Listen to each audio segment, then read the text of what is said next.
Good morning, ladies and gentlemen. If I could ask members of Council and Committee to take their seats, we'll begin the meeting of the Finance and Economic Development Committee. Le Comité des Finances et de Développement économique pour the Finance and Economic Development Committee for the 24th of February 2017. Declarations of interest.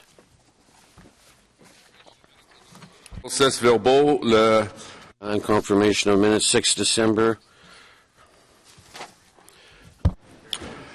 Transportation Services Department, Service des Transports, O-Train Planning, Planification, O-Train. We obviously have a presentation, a number of delegations that will speak on this item. So we'll come back to that. If anyone would like to speak to items on the agenda, we ask that you contact, if you haven't already pre-registered, we have a number of people pre-registered, but you can fill out a form just outside the council chamber. Corporate Services Department, Delegations Générales des Services. This Corporate Services Department, Finance and Transit, that ties in with item 1, so we'll come back to that. Office of the City Clerk and Solicitor, Bureau du Greffier Municipal et de la Office of City Clerk and Solicitor General, the Committee of Francophone Services. To speak to this item, je pense que c'est believe it is Jean Léger and Yves Duchamp, former Mayor of Hull, Gatineau Hull. Welcome to you, sir. And Mario Malouin, all representing le Regroupement des Hommes d'Affaires de l'Outaouais. Numéro 3. We'll come back to point 3 after we do the light train.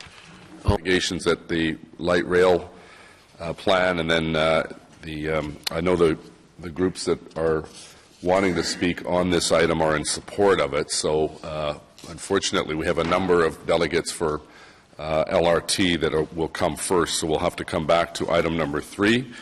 Status update, legislative services, FEDCO inquiries and motions received.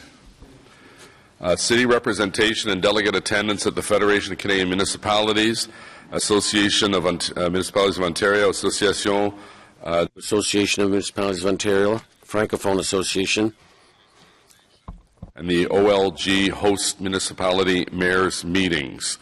So we, as you know, we're hosting FCM and AMO. And our rule is that we have 3 delegates, including Councillor Tierney, who's the main representative. But since it's being held in Ottawa, any member of council is eligible to sign up and attend the AMO meeting and the FCM meeting because we won't incur the travel costs. So that information is before us. Any questions on this item? Carried. Item number 6, Comprehensive Legal Services Report for the period July 1st to December 31st. Received. Appointments to the Spark Street Mall Authority Board of Management. Nomination au Conseil d'Administration de Mal de la Rue Sparks. The names of the individuals on the board are on your agenda. Carried.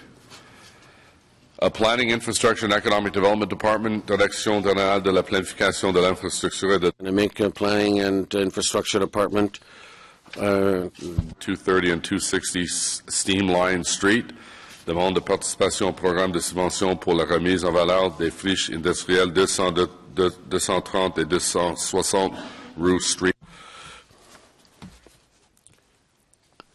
Information previously distributed. This is a report by people who attended the AMO conference and Councillor Manette, who represents me on the Canadian Capital Cities Organization.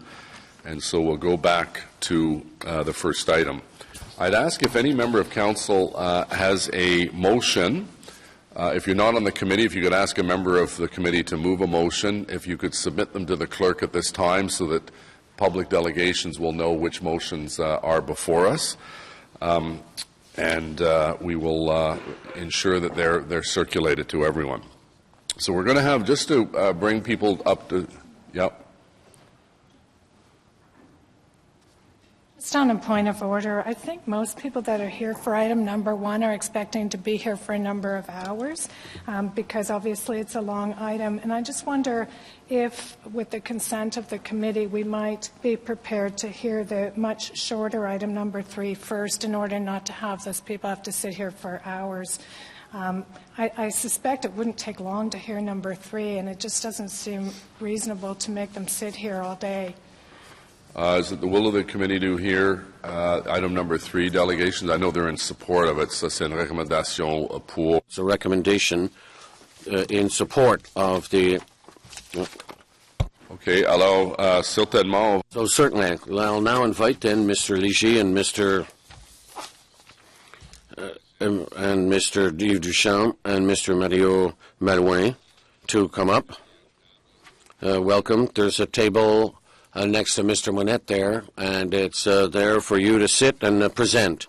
And you have 5 minutes to present. As I said, I think that everybody knows Mr. Duchamp. He was the former mayor of Hull and Gatineau. He's also volunteers president of the Regroupement des gens d'affaires, the Businessmen's Association. Mr. Duchamp, welcome to Ottawa City Hall.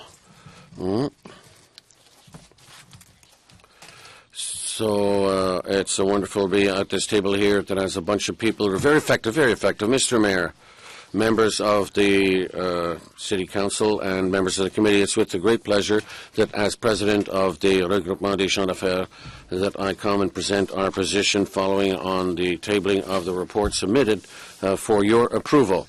As you know, the RGA favors by its leadership the mobilization of economic partners on both sides of the river in order to ensure economic prosperity, quality of life unparalleled, and bilingual services for the region of the National Capital Region. By bringing together business persons from the area and economic force, both French and Francophone, it creates an economic climate that's good for its members and contributes to the regional development. We have some 300 members and reach some 1,200 business persons in the region, in the National Capital Region. Our organization is the only one devoted to economic development for French-speaking business persons. I have with me Mario Malouin, who's on the board of directors, and Jean Léger, who's the director general. Our reaction to the report: well, basically, we're very happy with this report that was put out. We thank the authors of the report for the number of references that they made to our organization as a key organization in the implementation of recommendations that represents good possibilities of cooperation with the Francophone and Francophile business persons in the area. In our opinion, and as is pointed out in the report, RGA is exactly the right group to support the Ottawa City Council in its objective of supporting French and Francophile organizations. The RGA wishes to continue its dialogue with the persons responsible for this file on City Council to define a mandate that Council could give to us, as well as the objectives to be reached in order to implement and succeed in the achievement of the recommendations in the report. The RGA will be pleased to collaborate with the City to move on to next steps in order to arrive at a good support contributing to the development of Francophone and Francophile businesses in Ottawa. Some reactions to some of the recommendations in the report. The RGA would certainly like to collaborate with in order to develop links with business persons from several Francophone cities in America throughout. The report suggests that there be a closer link with the network of Francophone cities, so we're ready to support you in that. Ottawa businesses, like all businesses, privilege the development of new markets and new business partnerships. We find in these cities other organizations such as ours, and it will be a pleasure for us to have links with them in order to support the economic development of our city. The RGA can also have a role to play with the city and our local business area improvement groups in order to complement the information services necessary to serve Francophone and Francophile businesses. This will allow better economic integration of these businesses with the local business persons, as well as improve their service. We also agree with the recommendation that asks us to encourage and support the Francophone and Francophile businesses to in celebrating certain celebrations. the organizations that organize these celebrations will cooperate with them as well. With regard to data on Francophone and Francophile businesses, the availability of good data on these businesses could be improved. We know that Francophone and Francophile businesses contribute already to the economy of the city, of course, but the impact is not measured for now. The RGA would certainly like to work with the city in order to develop a study that would allow us better to measure this impact. Mr. Mayor, members of the Council, the City of Ottawa, members of the committee, it's with pleasure, therefore, that the RGA puts out his hand to you. Thanks you for the interest that you have in the development of the Francophone and Francophile business community. It's with pleasure that we'll work together with you to make Ottawa the city that welcomes as best possible these French and Francophile business persons. Thank you, Mr. Mayor. Thank you, Mr. Ducharme. Are there questions for Mr. Ducharme? So, thank you once again for your presentation. And I think that there's a good support for the recommendations in this report, saying that the Consultative Committee on French Services recommends that the Finance and Economic Development Committee acknowledge this report for information purposes. Approved? Merci beaucoup. Merci pour votre... Thank you for your presentation. Transit, there are a number of people. We have, I believe, at least 14 people who have registered to speak. I'm going to give some opening comments, then we have a staff presentation, and then we'll go, if you could hold your questions to staff, we'll go directly to the public delegations. Reminder, if you'd like to speak to this item and you haven't pre-registered, you can register with Mark, who's just standing outside the council chamber. On July 8, 2015, Council made completing the Confederation line and getting the city ready for Stage 2 our top transportation priority of this term of Council. At the same meeting, Council also unanimously approved the Stage 2 LRT Environmental Assessment and Functional Design Report. This report gave staff specific and concrete directions, and I'm pleased to see that the recommendations in the Stage 2 report carefully and precisely respond to the directions and expectations of City Council. I would like to thank staff for their many months of hard work and careful consultations, not only with stakeholders, but with literally hundreds of residents. Je veux remercier le personnel. I'd like to thank personnel for all these hard months of work and the consultations that they undertook after with partners and residents in order to produce this report. That not only respond to Council's direction, but they also have been sensitive to concerns heard from residents along the proposed line and across the city.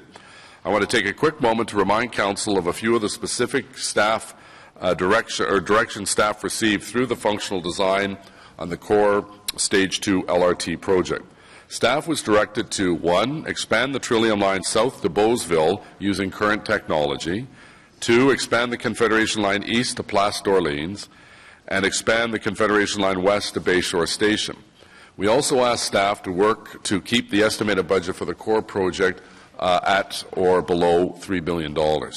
Nous avons demandé au personnel de... We asked personnel to keep the budget, the main budget, lower than $3 billion. The design work for the airport rail link extension on the Trillium Line and the Trim Road extension on the Confederation Line be included in the core project on the understanding that the cost for these two specific projects, estimated to be $155 million and $160 million respectively, would be funded at 100% by the cost by the federal and provincial governments. Council also directed staff to identify city, provincial, and federal infrastructure projects that could be bundled with Stage 2 work. Council also directed staff to see if we could go farther south sooner, we could bring LRT closer to Canada, and look at the feasibility of bus rapid transit between Riverside South to Barhaven Town Centre to inform the next Transportation Master Plan update. As part of the lessons learned from the Confederation Line, staff committed to keeping Council and the public informed and engaged in this process at every step. In the 19 months since the July 8, 2015 report, where we established our direction, staff has brought 3 reports on the Stage 2 project to Council for consideration and consultation. Excuse me. September 2015, there was a report on the support needed for preliminary engineering. December 2015, there was a report on public washrooms, and in May 2016, there was a report with the initial recommendations for a revised alignment. As well, as you can read in the report, staff has conducted many consultations with stakeholders and residents to help inform the recommendations before us today. Today, I'm proud to say that staff recommendations provide Council with a path forward. If approved, will bring light rail farther south, east, and west affordably in stages over the course of the next 6 years.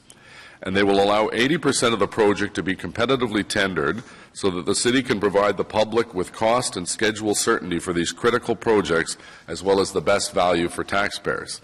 Si ce rapport est approuvé, If the report that we're studying today is approved, it will bring the light rail further south, east, and west in a economic fashion over the next 6 years. recommendations and actions outlined in this report, recommendations that John Manconi, Chris Swale, Marion Similik, Will McDonald, Gordon McNairn, Alain Gauthier, Rick O'Connor, and their respective teams can address for any detailed questions that you may have.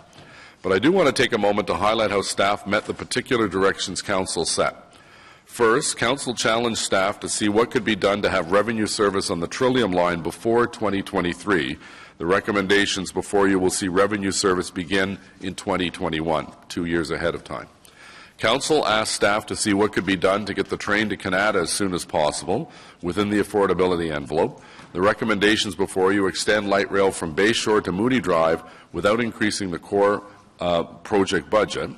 And Council asked staff to assess the feasibility of relative priority of a BRT investment to connect Riverside South to Barrhaven Town Centre at the earliest opportunity and to inform the next Transportation Master Plan update, end quote. I understand that the staff is on track to complete this work to inform the next TMP update. I'd also like to speak a bit about the project budget. You will see from the estimated budget for the core Stage 2 project remains just under $3 billion, and the estimates for the airport rail link and the trim extensions remain at $155 and $160 million respectively. I want to thank staff for looking for innovative solutions to stretch our precious transit dollars farther. Merci à notre personnel pour I'd like to thank staff for its good work on particular budget matters. with the federal and provincial governments to secure their respective contributions. As you know, provincial funding is confirmed and discussions on federal funding are progressing well. Stage 2 will be the single largest infrastructure project in the city's history, so it's important to be clear about what the $3.6 billion figure means in terms of affordability for Ottawa's property taxpayers. $3 billion of that budget will be funded with 33-cent city dollars. In other words, the city will be paying for a third of the $3 billion. In fact, the city treasurer has advised that the provincial gas tax increase that was announced by the Premier means that the city is in a better financial position for Stage 2 than when Council considered and approved Stage 1. $315 million of light rail infrastructure, the airport and trim extensions, will be funded with no city dollars. They are not within the city's affordability envelope and will only proceed with funding from the federal and provincial governments. The Highway 417 widening is a provincial and federal project. The $200 million for this project is entirely federal and provincial money. It is in the city's interest to bundle the 417 project with Stage 2 to ensure that the construction schedules for both projects are staged appropriately, that pedestrian connectivity is included in the design, and that residents who will be impacted by the construction of both projects are affected only once. As an aside, I would note that the expansion is going ahead whether it is bundled with Stage 2 or not. We believe the bundling is best for both projects.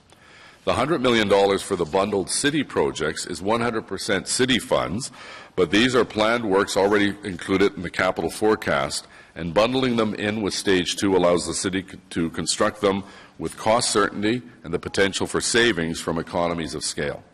Finally, I'd like to touch on staff's recommended procurement strategy. This is the first time in Canada that a construction expansion has been tendered while the first phase of the project is under construction. Our goal has always been to take Stage 2 to the market to try to achieve the best possible price and risk transfer profile for the city while making sure the project is delivered on time and on budget.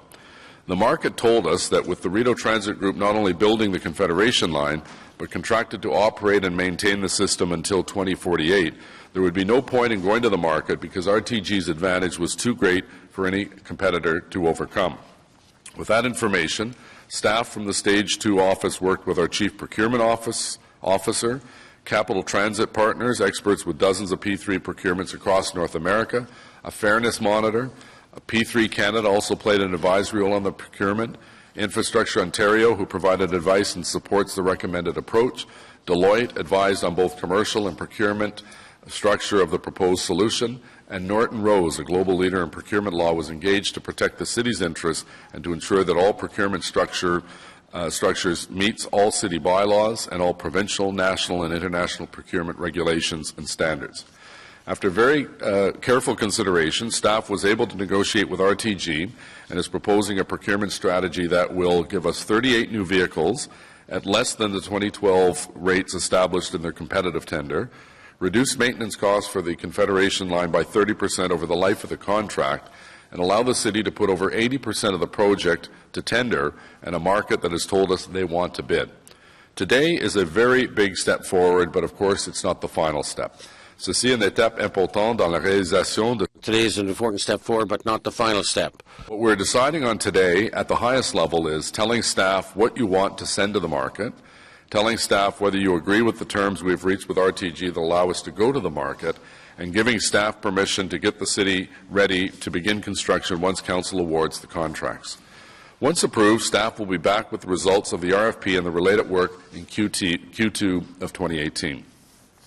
At that time, Council will be asked to approve the preferred proponents to build Stage 2, approve the final list of projects to be included in the contracts, to approve the project budget and funding sources, and to provide direction on implementation matters like traffic mitigation. Although I feel that staff have put forward a report that meets all the directions we gave them, I understand that this represents a significant move forward for our city, as the largest procurement in the city's history.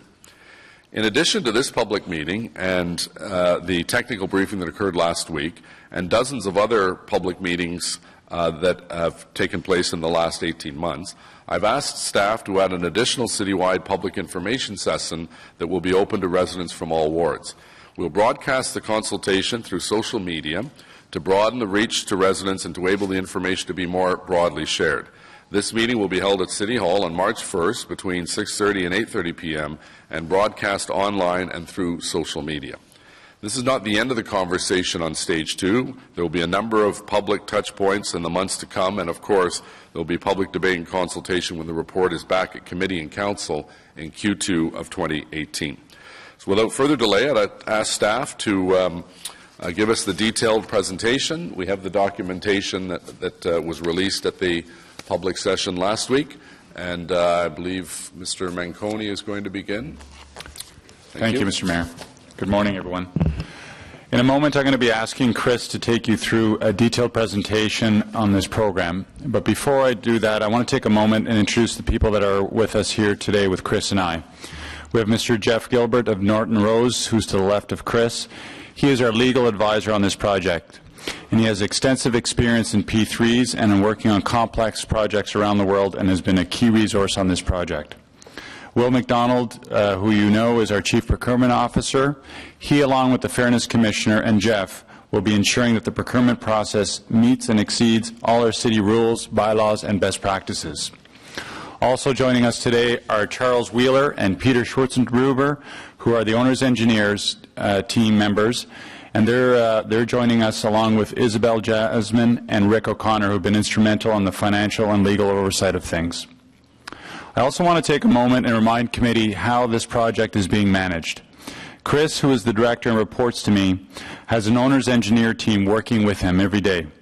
That team, at its peak work volume period, had about 200 engineers, planners, geotechnical technicians, and operational experts from across North America. We also have P3 advisors and financial advisors working on the project every day. These experts have planned, built, and run complex rail infrastructure projects across North America. They have brought to the table expertise that ensures that the plan before you is a solid plan that is based on thousands of years of professional experience. Our program has been recognized nationally as a best-in-class. Vancouver, Calgary, Edmonton, Waterloo have all visited us to learn from our approach, as we're seen as leaders in the development of P3s in Canada and North America. I'll now turn it over to Chris and ask him to walk you through the presentation. Thank you.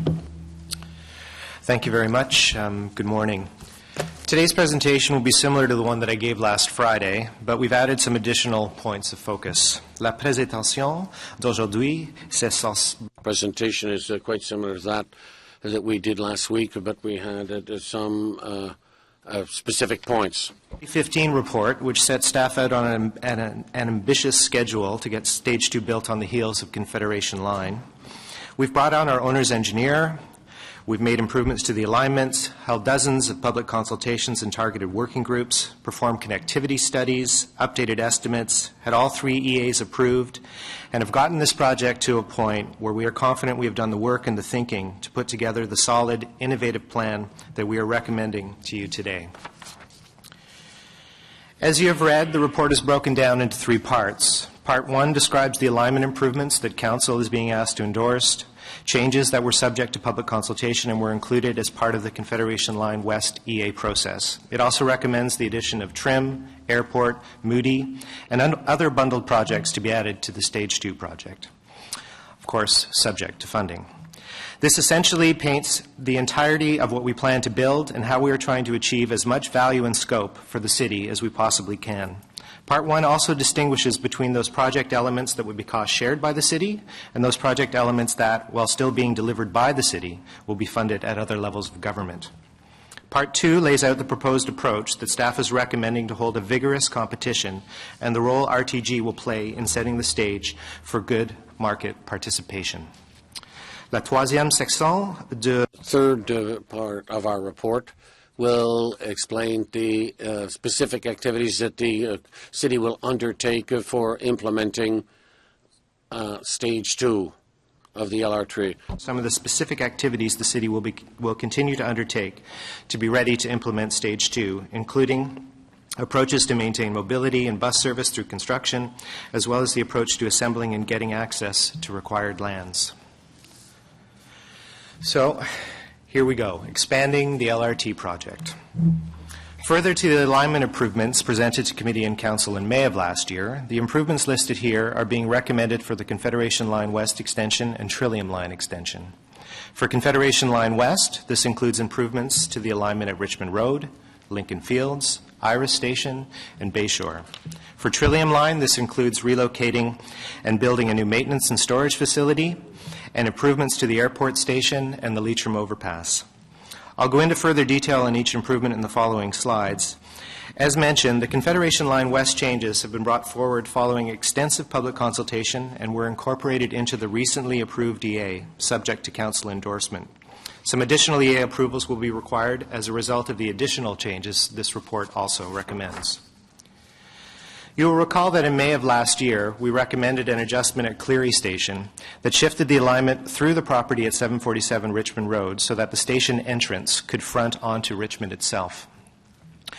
That change included in the report came with some additional challenges associated with this route. As a result, staff has recommended a shift of the alignment to the south, the red line on the screen, beginning west of Cleary Station, crossing over the West Nepean Collector at Cleary, and then transitioning under Byron Linear Park a few hundred meters farther east than had been previously planned.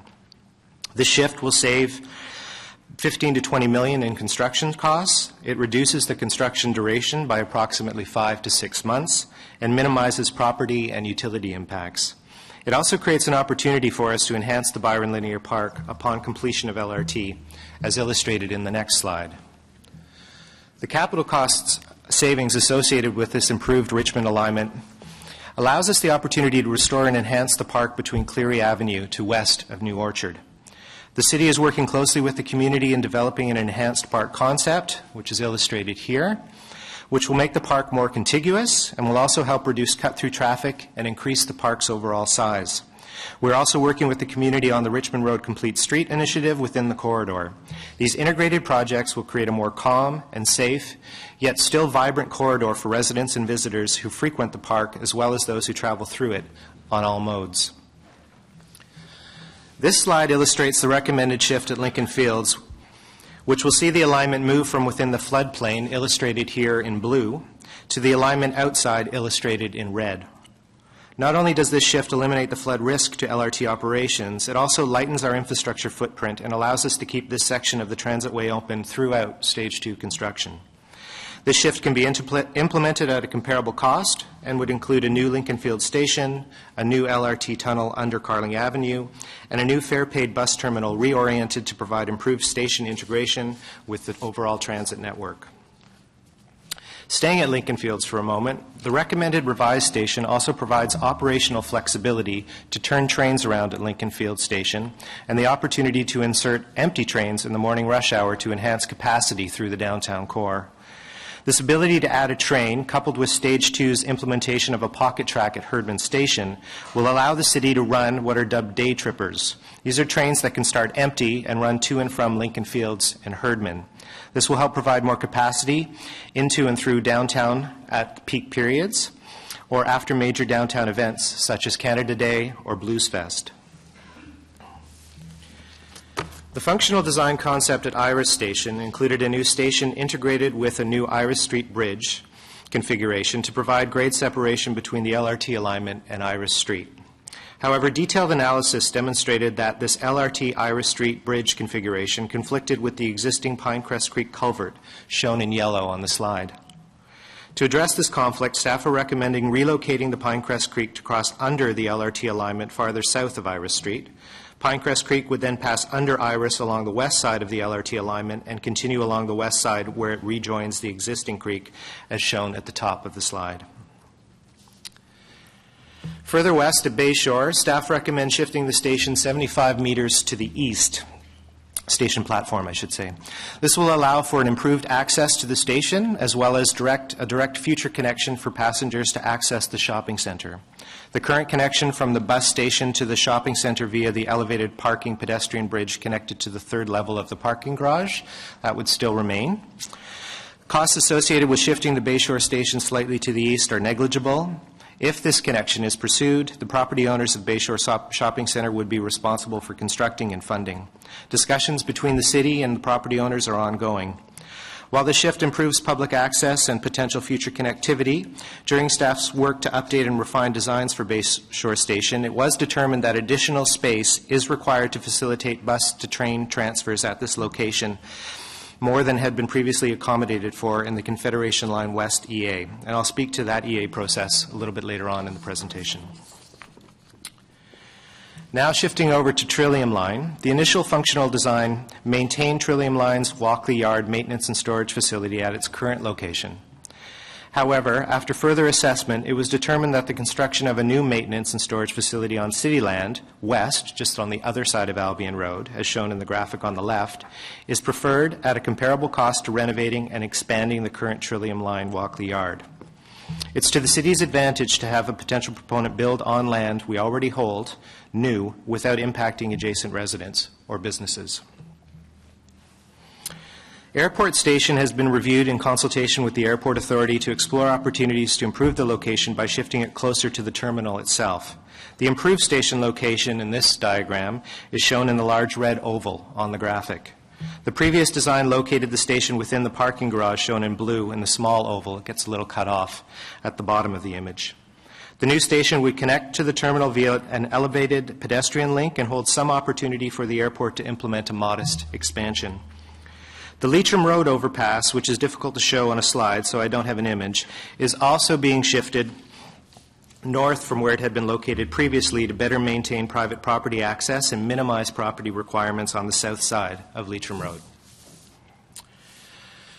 Conditional to federal and provincial funding, the report recommends a procurement that will also build the airport link, the Trim extension, as well as the Moody extension with a potential new maintenance and storage facility west of Bayshore, which will be required as the system expands.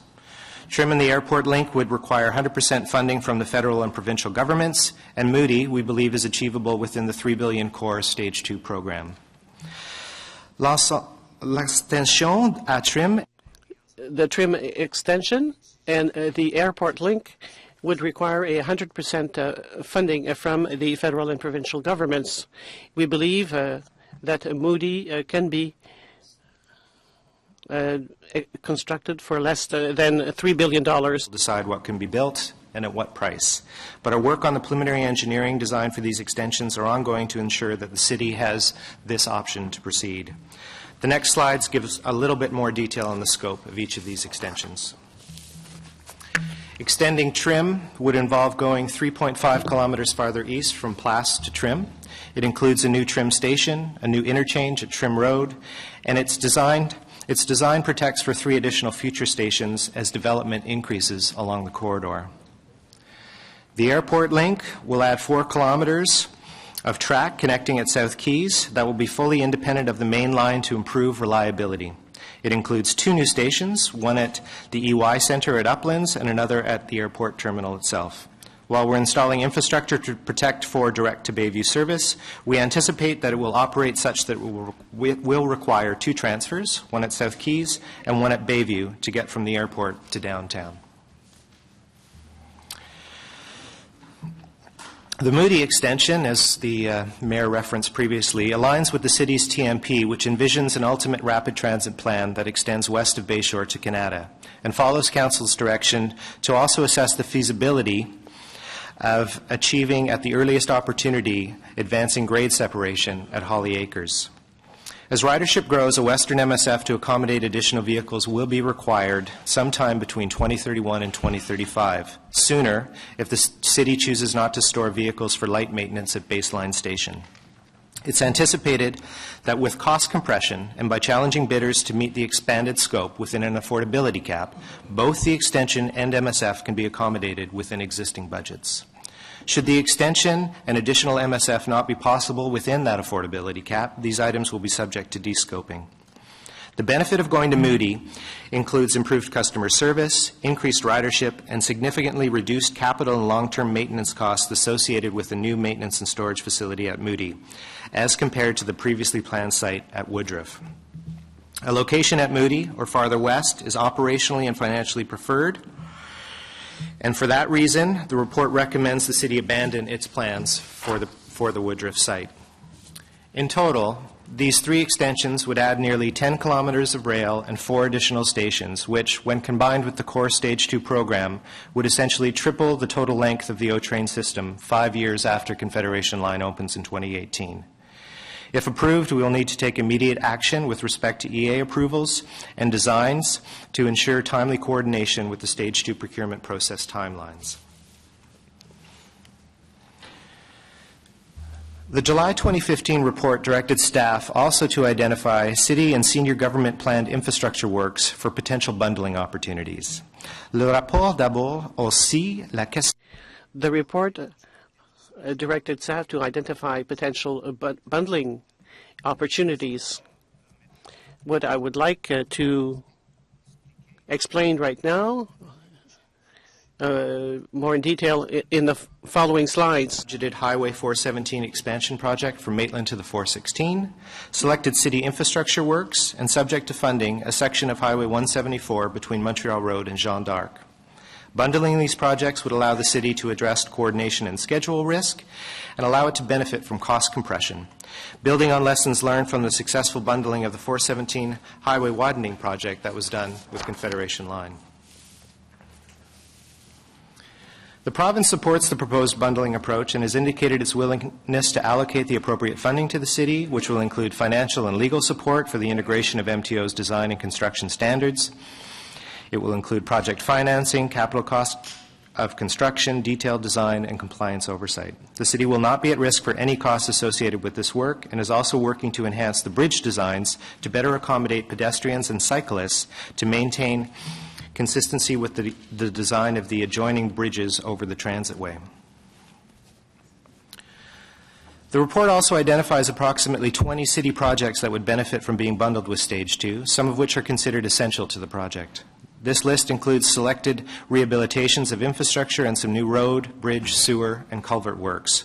All of this work has either been previously budgeted with secured funding sources or previously planned, with some projects being advanced so as to not create a scenario where the city had to go back to do construction in an area that had just finished undergoing construction as part of Stage 2. Although they will be included for coordination and efficiency, the recommended projects are distinct and will be funded separately from the Stage 2 project budget. Some bundled projects will remain city assets. Others will form part of the O-Train system infrastructure. A final list of projects recommended for bundling will be provided to Committee and Council with the report recommending contract award. For similar reasons, staff is also recommending exploring the feasibility of implementing the ultimate Highway 174 configuration in a section between Montreal Road and Jeanne d'Arc. While this scope also remains outside of the city's planning horizon, given the amount of road widening work that needs to be done to accommodate LRT construction and detours through this section, there are cost efficiencies that would significantly lower the overall cost to implement this design. In order to achieve implementation, staff would need to confirm a funding source prior to issuing the Stage 2 RFP in the coming months. This enhancement would still have 2 regular vehicle lanes in each direction, with the introduction of a high occupancy vehicle or HOV lane on each side of this section of the highway. The recommended alignment improvements for Confederation Line West extension referenced earlier were submitted and approved by the province, subject to council approval. Should this report be approved, staff will proceed with EA changes required to facilitate a potential Moody Drive extension and MSF. The EA changes required to accommodate the requirement for an expanded bus facility at Bayshore Station, as well as any unforeseen changes brought forward as part of the consideration of this report. If the Moody extension is determined to be feasible, an EA change for an expanded bus facility at Bayshore would no longer be required. Key stakeholders have already been made aware of the city's interest with respect to Moody, and public consultations are in the process of being planned. In terms of the overall scope of Stage 2, we thought it would be valuable to start sharing some details to help illustrate this. This table shows the numbers of people the system will move in the AM peak hour. C'est le nombre de passagers qui... The people who will be using the system at peak hour in the morning. How much this number is projected to increase by 2031. This list in front of you will be Ottawa's 10 busiest stations on the O-Train system after Stage 2 is fully operational. It also shows the growth we expect to achieve between 2023 and 2031.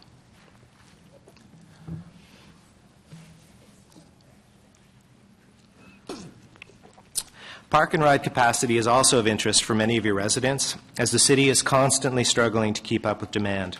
Stage 2 will see significant increases to capacity at Trim, adding over 1,100 spots, as well as adding nearly 1,000 spots between Leitrim and Beauceville by 2023, with capacity for significant expansion, with Leitrim capping out at 925 spots, and Beauceville with the potential for 3,100 additional spaces. Section 1. Now on to Section 2. So, how do we plan to procure Stage 2? With any procurement, the city's goal is to get as much competition as possible. On this front, the city is faced with a couple of unique procurement challenges. First, we wanted to maintain the advantages of the risk transfer and accountability for performance that we achieved through the Confederation Line contract. And second, we wanted to ensure a well-participated, fair, and competitive procurement that would produce excellent pricing and value for the city. Going into this exercise, we realized that the incumbent, RTG, who are currently building and will maintain Confederation Line, possesses a potentially insurmountable advantage from their control of the Belfast MSF and the maintenance of the 34 existing Confederation Line vehicles. There is also a multitude of interface issues and risks that would arise if the city were to fully tender all of the work for the Confederation Line extensions. For example, if another contractor were to build extensions at either end of Confederation Line and provide their own trains, the city could find itself in a situation where there were trains running on RTG's tracks and vice versa. This scenario would erode the single point of accountability for service availability that we have right now. But perhaps most fundamentally, these challenges led to the very real risk that we could try and tender all of the Stage 2 works competitively, and no one other than RTG would bid. And this was something we heard loud and clear in our first round of market soundings with industry.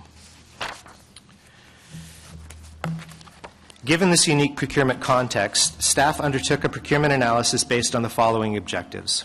We wanted to achieve an outcome to maximize benefits for how the system functions and operates. We wanted to maintain that single point of accountability for service availability.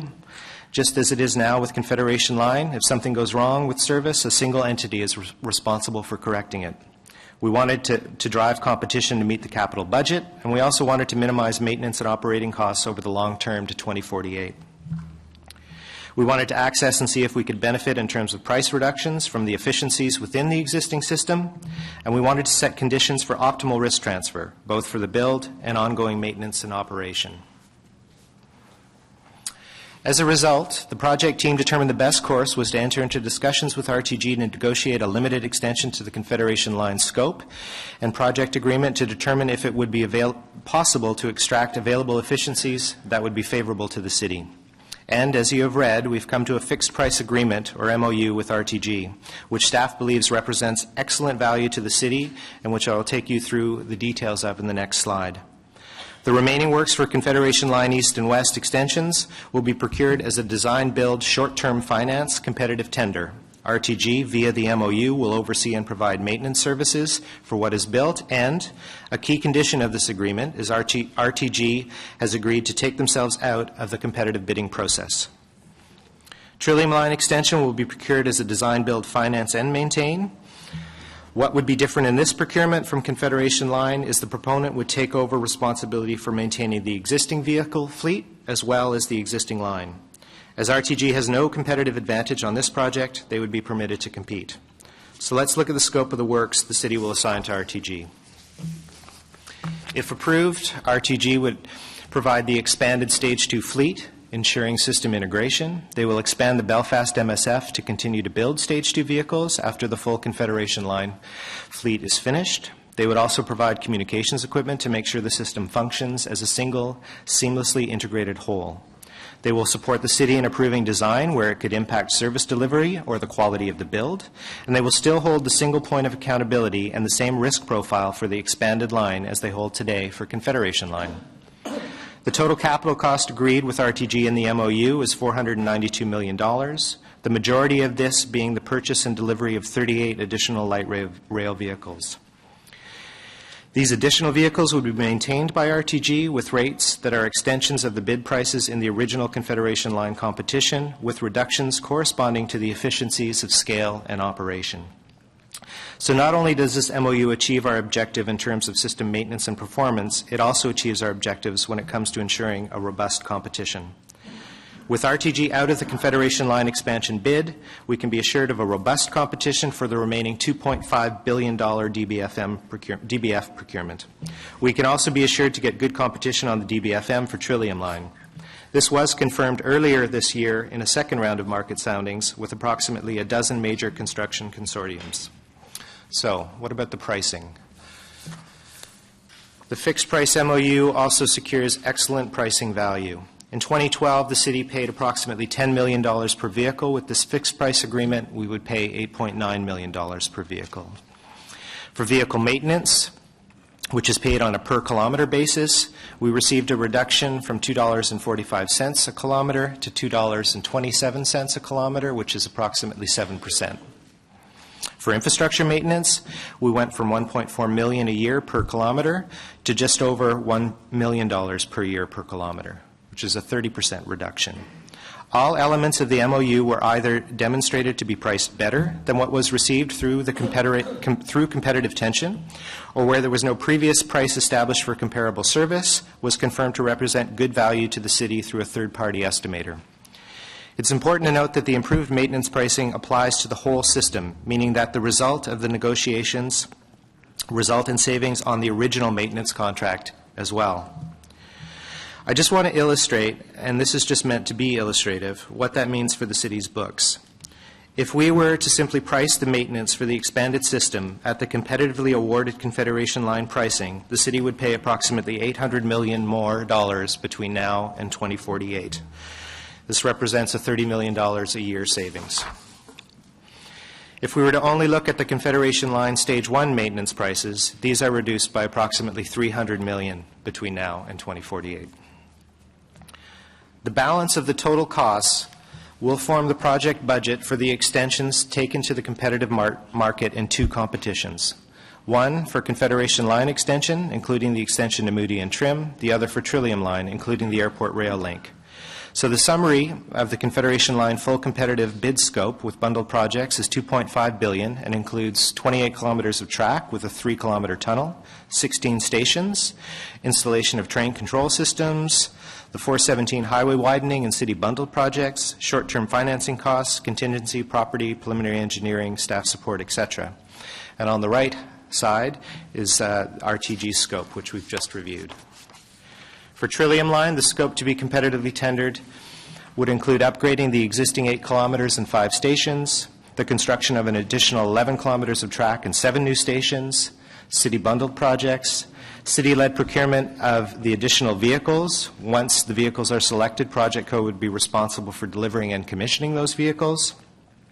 And again, contingency property, cost to short-term finance, and equity placement. As a result, over 80% of the total Stage 2 procurement will be subject to competition and will benefit from the kind of cost compression that comes from the procurement models we are recommending.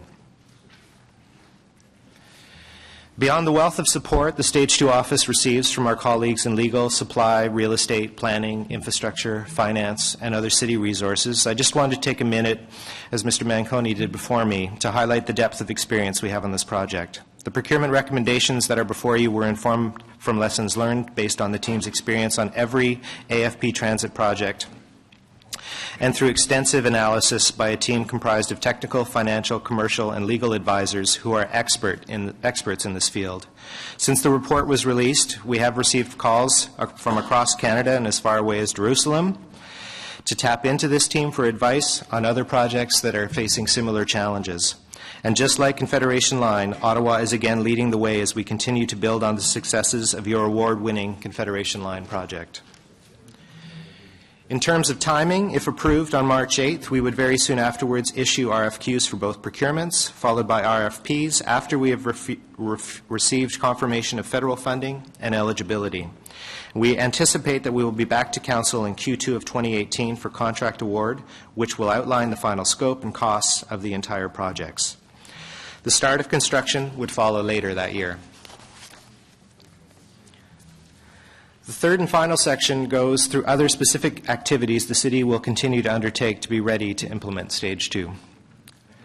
And these efforts will help us achieve revenue service for the full Stage 2 network, which is being targeted to begin no later than 2023. The report targets an expanded system that would seek staged openings, with the Trillium Line extension entering service in 2021, the Confederation Line East extension in 2022, and the Confederation Line West extension by 2023. The Trillium Line will be available in 2021, the East Confederation Line in 2022, and the West Confederation Line will be available in 2023. And here are how the current cost estimates break down in line with what we last reported to Council. Stage 2 extensions, both Confederation Line East-West and Trillium South, including Moody, are estimated at $3 billion. The airport rail link remains at $155 million. The trim extension remains at $160 million. Each of these costs are escalated to the time of construction. And in addition, the Highway 417 bundling is approximately $200 million, which is fully funded by the federal government and the provincial government. And the bundled projects, which would see the city investments about $100 million at this point, is our estimate.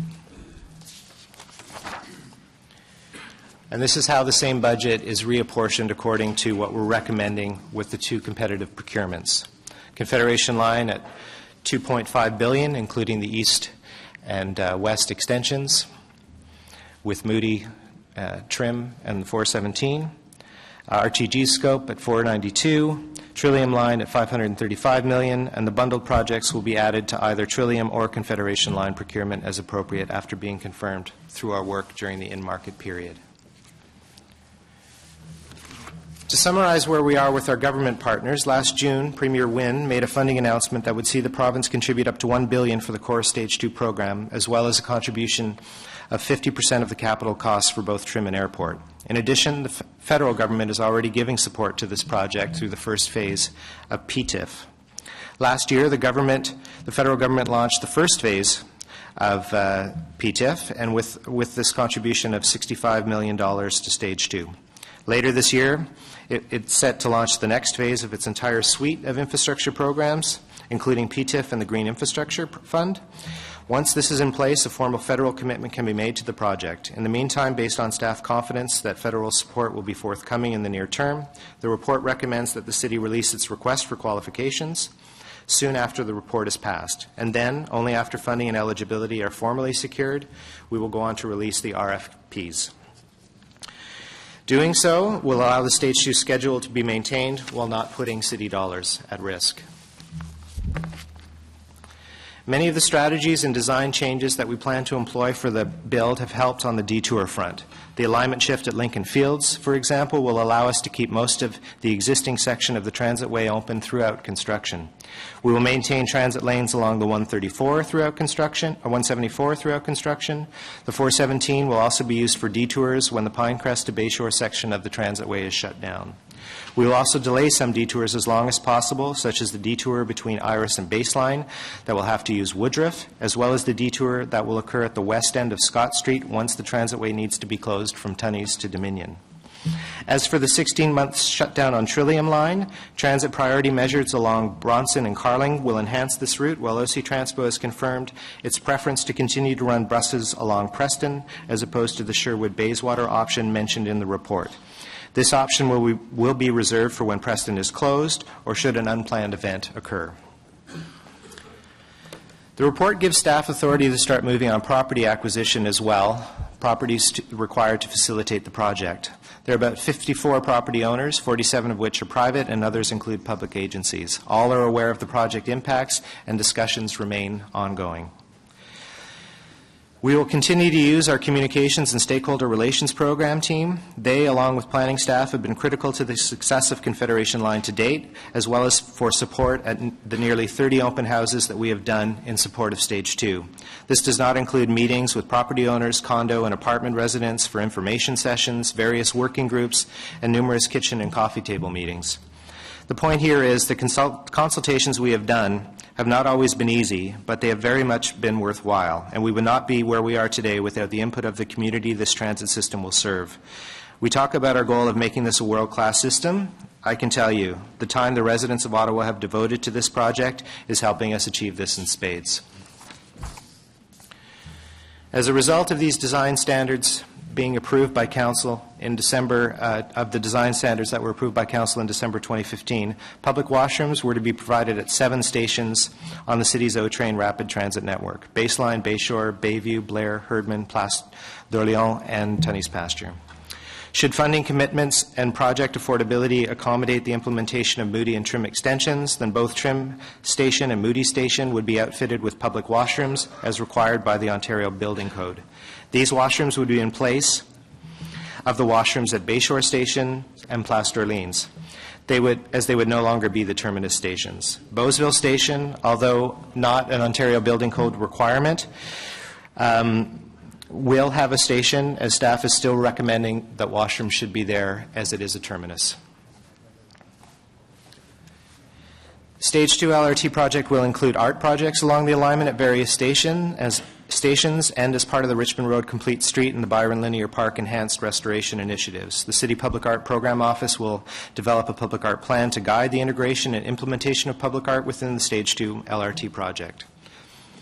The city's public art policy requires that an amount equal to 1% of the city's contribution to an infrastructure project's hard costs be dedicated to the provision of public art. As a result, $10 million for public art has been set aside, and we increased that recently with the shift at the Byron Linear Park to add $1 million for artwork along that corridor. Staff are also interested in looking at ways the Stage 2 project might leverage some station-oriented development opportunities. But more than this, we wanted to do our best to ensure quality designs that could accelerate development at these sites that might otherwise languish for a number of years after opening the system. Other opportunities may unfold as the project progresses, as was the case with Confederation Line, but we believe these sites can attract the kind of high-quality mixed-use development opportunities that can be well integrated into the system. To summarize, the report provides recommendations that meet Council's direction and, if approved, would allow for a competitive procurement process for all three extensions to begin with the release of a formal request for qualifications in early March. It includes recommendations to approve the alignment changes and refinements as outlined in the report, the expansion of Stage 2 to include Trim Airport Moody and the MSF, bundling of city projects, Highway 417 widening, approve the execution of the MOU with RTG, approve Confederation extensions procured as a DBF and Trillium Line as a separate DBFM, and other authorities required, including for property acquisition. As I mentioned last week, there is lots left to do. And here's a bit of that list. Consultations on EA amendments, design refinements, public art, as I mentioned, detours, etc. And we'll be back to Council, the Committee and Council, and the residents on the road ahead. Approval of this report does not assign the procurement. We'll be back at that time for contract award sometime in Q2 2018. What approval does do is set us on a course that staff believes will deliver great results for Ottawa's transit futures. And with that, I will end. Thank you very much. Great. Well, thank you, Chris and colleagues. Merci beaucoup pour cette présentation. Thank you very much for this presentation. Thank two colleagues, Councillor Eglai and Councillor Blais, as Chair of Transportation and Transit Committees, have been very involved in working with staff on our behalf and going to a lot of meetings and public hearings and so on. So I thank them very much, Councillor Blais and Councillor Eglai. So we're going to go directly to public delegations, but just to remind members of Council, to date I have two motions. One is from Councillor Eglai on behalf of Councillor Harder with respect to the basically Woodruff extension to Baseline Station in the next TMP, and we can introduce that after the delegations, but that's one of the items for the members of the public that is before us. And the second is by Councillor Kadri. I think we'll have to, I can maybe move this for you, Councillor, because you're not on FEDCO. And this is dealing with the directing staff to look at a possible park and ride at the Moody Station in consultation with other landowners and the NCC.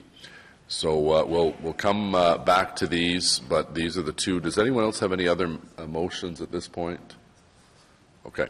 So here's the list. Marc Laroche, President and CEO of Ottawa International Airport, followed by Jenna Suds from the Canada North BIA, and then Ian Ferris of Ottawa Chambers. So, Monsieur Laroche, bienvenue. Vous avez 5 minutes. Monsieur Laroche, you have 5 minutes. Have 5 minutes rule, and if you can contain your comments to 5 minutes, and then we ask any member of council if they have questions, and then we go on to the next person. So, bienvenue, Monsieur Laroche. Welcome, Monsieur Laroche.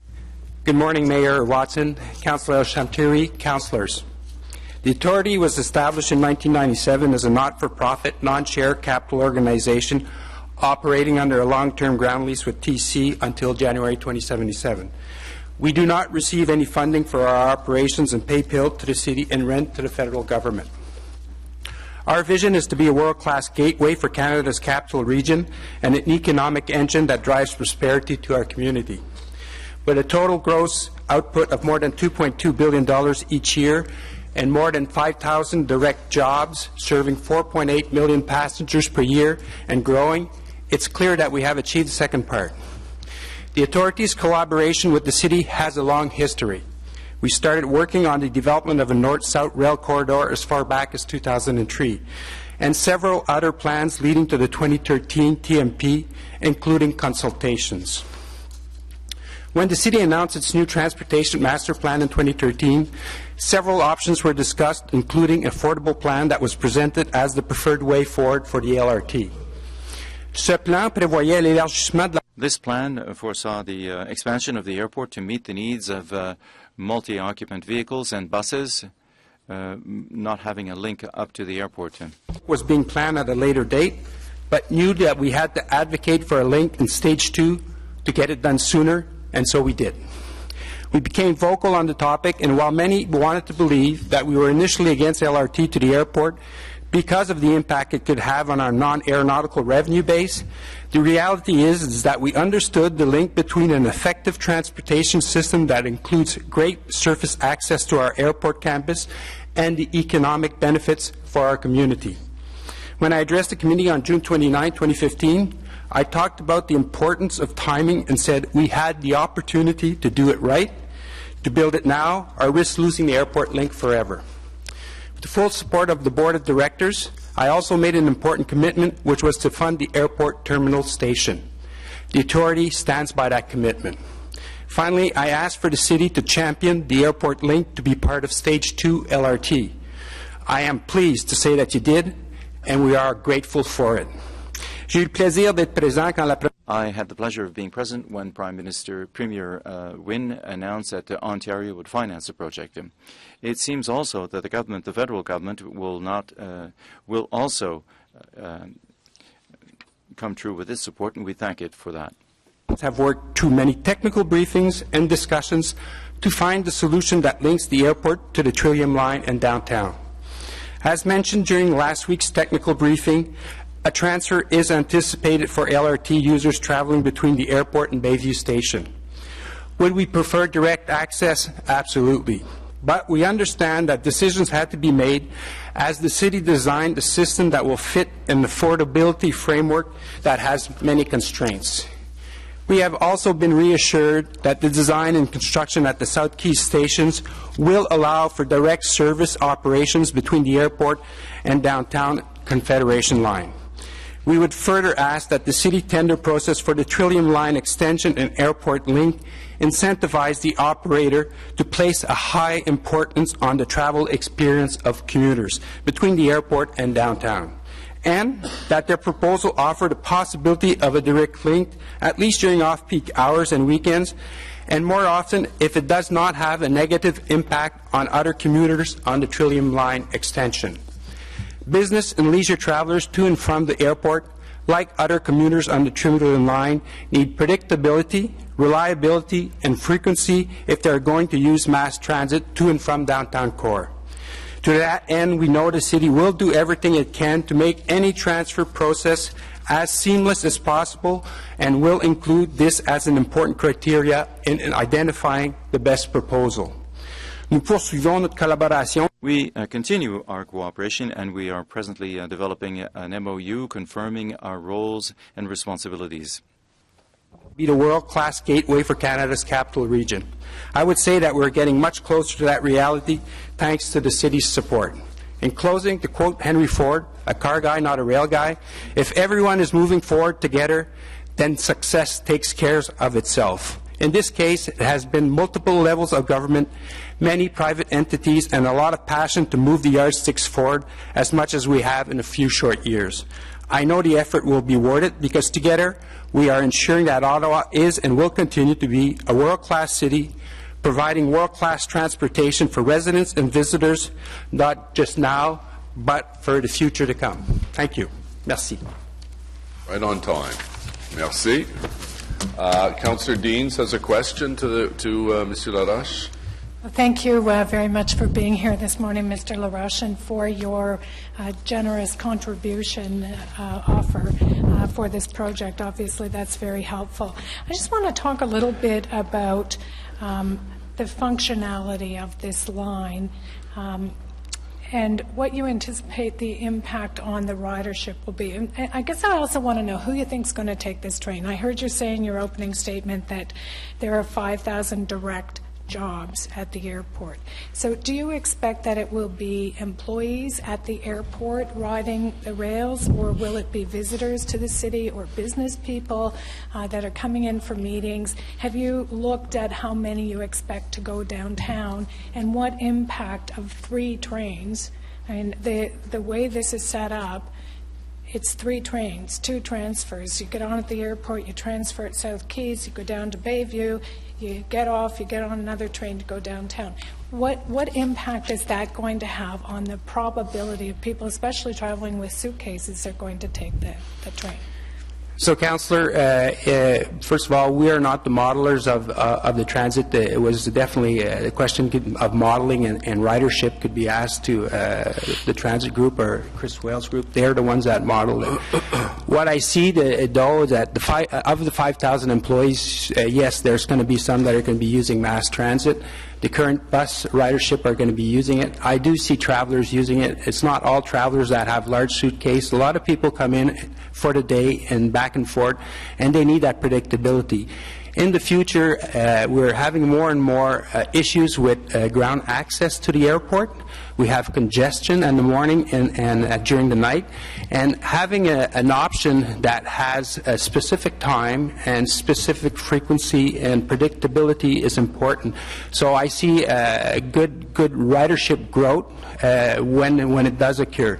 And yes, not having direct transfer, at least the Confederation line, is an issue. What I'm happy about is that we are including in the station design that possibility, and I'm asking that they go one point further, is even in the tender process, see if it can be done, you know, for example, on off-peak times and on weekends, and that will improve ridership also. So again, this is being built for not today, it is being built for the 20, 30 years to go. So we're going to see continued growth at the airport, and we need better ground access today, and this will help. And is the station being constructed for an eventual conversion to electrification? Is the station at the airport being constructed today for an eventual conversion to electrification? We are not into the design yet, and the rail portion is, again, we're not designing that part. We're going to just be building the station over the rails, but we're also we've looked at capacity, so we're starting with one car, and I know we're going to have capacity for 2 cars as growth continues. Okay, because you said you were hoping to get a direct link to the Confederation line at some point. I think there's 2 possibilities for that. One is if we convert the Trillium Line to electrification, and you could go straight down that, or if we convert the bus rapid transit system between South Keys and Herdman to electrification, you could get to the Confederation Line that way. But at some point, there's going to be a compatibility issue if you were looking for a direct route, one would think. The other thing that you talked about that is... But I'm being told that's taken into consideration in the design now. So, you know, if we go to a higher level of service, it will be easily done. Yeah, that's what I was asking. Is that being taken into consideration? Because we are building this for the long term. Exactly, but we're not part of the engineering team. We're just like a stakeholder. Right. But we're being told your questions are the same that we have, and that we're encouraging that there is an easy solution for it. Okay, well, yeah, I think that's very important. The one other thing I wanted to talk about is the predictability, because I agree with you.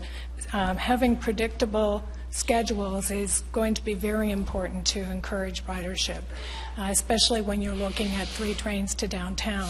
If it's going to take too long, they're just not going to take it. Right now, the Trillium Line does not have predictability in that schedule, and it's something that I've been talking about for a long time. Well, since we got the Alstom trains, took out the predictability, we now don't have a schedule. So have you had conversations to be assured that this new Trillium Line, even though it's not double tracking, will have predictability in the schedule? Well, we're in the process, and we've advanced. We're coming to the table with some with cash to pay for the station, so we want to be part of the discussion, and so we're getting into a discussion with the city, and we'll have an MOU that will talk to those issues, and definitely for me, predictability, having reliability, and having frequency is part of the process. And so far, what I've been told is that we want to make sure that we have the same frequency as the Trillium Line extension. So when the air traveler comes off and has that option, he doesn't have to wait too long, because if he has to wait, he's going to take another mode of transportation. And again, a good LRT will pay in dividends in the future. As you know, we have congestion and unpredictability on timing to get to the airport, especially in the morning and at night. Okay, thank you. Those were all my questions. Thank you very much, Councillor. Councillor Brockington, please. Thank you, Your Worship, and good morning. My first question was basically, were you satisfied or are you satisfied with the current service OC Transpo is offering to and from the airport? But I've heard your answers in response to Councillor Deans that you have concerns about predictability. We know the airport parkway is congested, but are you specifically referring to bus service? That buses are unreliable that arrive or leave from the Ottawa airport? Is that the issue you're trying to... No, the main issue is congestion to and from on Parkway. Okay. Buses, we have good service, except like everyone else in inclement weather. That's when we have issues. Because as you know, we have rapid bus service that serves the airport now. It leaves South Keys the 97, comes to the airport, it gets on the Parkway, gets off at Hunt Club, and gets back on the transitway there. And we do have reliable, predictable, rapid service now that serves the airport. So I'm trying to get out, what is the airport getting out of a spur line? You have to pay for the station. It's going to run at a net loss when it opens. There's no downtown link, 3 trains to downtown, 4 if you count a bus if I'm going to the West End. You have reasonable bus service now, so what is the net improvement for the airport? You were opposed, the airport was opposed in the past, now you're chipping in funds, now you're supportive. Last week you said you didn't think a transfer at South Keys was an issue. I'm trying to understand from the airport's perspective why you think this is a good value, why you think this is a good initiative. LRT to the airport is a city building objective, and I think it's good for the airport. I think it gives more options to the traveler. Some travelers will take the train, they will not take the bus, and we've seen that in all trains that have access to airports. We've always seen that ridership has increased when train was provided. I think it's an important option to bring to the airport, and again, we are designing a system for the 20, 30, 40 next years. So this is the opportunity to do it while we're going to be doing the extension of the Trillium Line, and if we don't do it now, to remobilize, to get other contractors to do it at a later date, we will never have it. I've been in city planning also. You have to do these things at the right time. Now is the right time for it. So the airport is going to get better access. Travelers are going to use the LRT, and travelers keep on saying to me, if the LRT comes, it is evident on its own that it should be connected to the airport, because the track is going to be passing on airport land. I certainly agree with you on the comment that if we're going to build it now. I don't dispute that, and certainly it's much more cost effective to do this as part of the phase 2. I'm just trying to, during this debate and discussion over the next few weeks, look at the costs and the expected benefits, both when it opens and in the future, and trying to have an open conversation about that.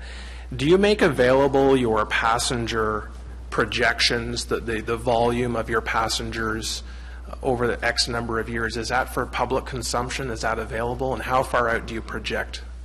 Well, right now we're at 4.8 million travelers, passengers, and we're going to be going into our 10-year master plan next year. And but passenger growth in Ottawa, at least, follows approximately GDP.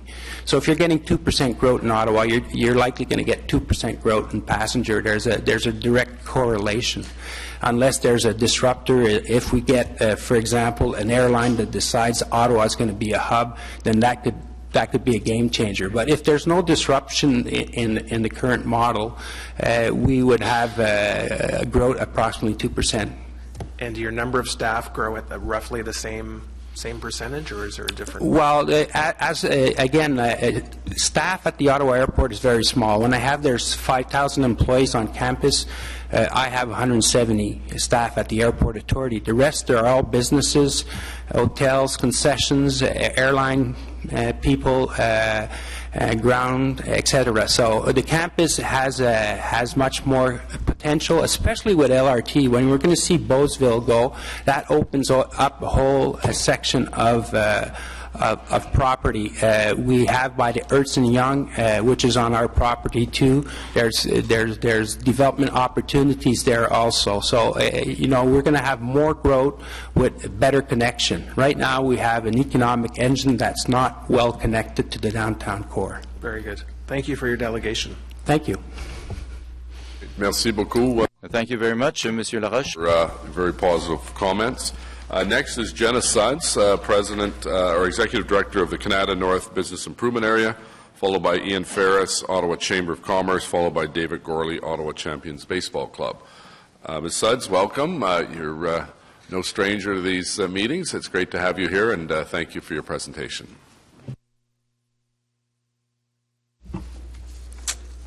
So, good morning, Chair, Mayor Jim Watson, Vice Chair, Councillor Eli El-Shanteri, and all councillors. My name is Jenna Suds, as mentioned, and I'm here today in my capacity as the President and Executive Director of the Canada North Business Association. For context, I am also a long-term resident of Canada, Chair of the Canada Food Cupboard, and a member of the Corporate Performance Committee with Ottawa Public Housing. So my goal here today, primarily, first of all, is to express my support and my congratulations to all of Council in presenting the Re-Envisioned Stage 2 plan for Ottawa's light rail transit. I attended the technical briefing last Friday and again received it there this morning, and I really was inspired last Friday by the vision presented and by the possibilities. This is one of the biggest opportunities, the biggest infrastructure projects that Ottawa has ever or perhaps will ever undertake, and the leadership of our current council in getting to this point is inspiring. As residents of Ottawa, I think it's easy for us to read or to listen to the news and get caught up in the banter of why LRT goes here or doesn't go here. Today I'd like to take a step back from any of that banter and say that Stage 2 plan, as put forward, accomplishes so much more than we originally had hoped for. And it creates a vision for our city that we didn't have previously. So I think all of those involved deserved kudos for your hard work and your leadership that went into creating this vision. Of particular relevance to me in my various hats that I wear is LRT to West Ottawa, and specifically to Canada and beyond. The new plan makes me feel confident that you are striving for this as well for our residents. Extending Confederation Line west beyond Bayshore to Moody Drive is a very welcome addition to Stage 2. I can tell you that the Canada North business community supports this and celebrated this extension when it was announced last week as part of the plan. Likewise, the airport rail link from South Quay Station on the Trillium Line is also something that matters dearly to our business community. Easy access to the airport for business travel is a critical determinant in attracting new business and talent to our city. And it also helps facilitate growth for our existing businesses. So this is welcome news that I'm confident will help grow Ottawa's economy and pay dividends in the economic impact that it will have for the city moving forward. The Moody extension will undoubtedly serve the new D&D campus at Carling Place well. This influx of 8,000 to 10,000 workers will mean added congestion on our roadways and longer commute times for those working in the West End. The extension, when complete, will help mitigate this, removing frustration and unpredictable travel times for our citizens. The Moody extension also brings LRT slightly closer to the Canada North Technology Park, which is Canada's largest technology park and currently employs over 21,000 people. Ensuring a reliable and efficient public transportation for this growing technology hub is of critical importance in the years ahead as it continues to diversify, create wealth and employment in our city. Last year, the Canada North Technology Park contributed $7.8 billion to Canada's GDP, and obviously Ottawa's. This represents 13% of Ottawa's GDP generated in the Canada North Technology Park. This cluster is a powerhouse, creating economic benefits felt across the city. And I believe that as a city, we need to ensure that it's well served in future plans of LRT to ensure its continued growth and ensure that young talent that relies on public transportation is able to commute there easily. I view the extension to Moody as an important down payment towards delivering LRT to Canada. And I thank you for your vision and your commitment to bring LRT west to Moody and further west in the next stage.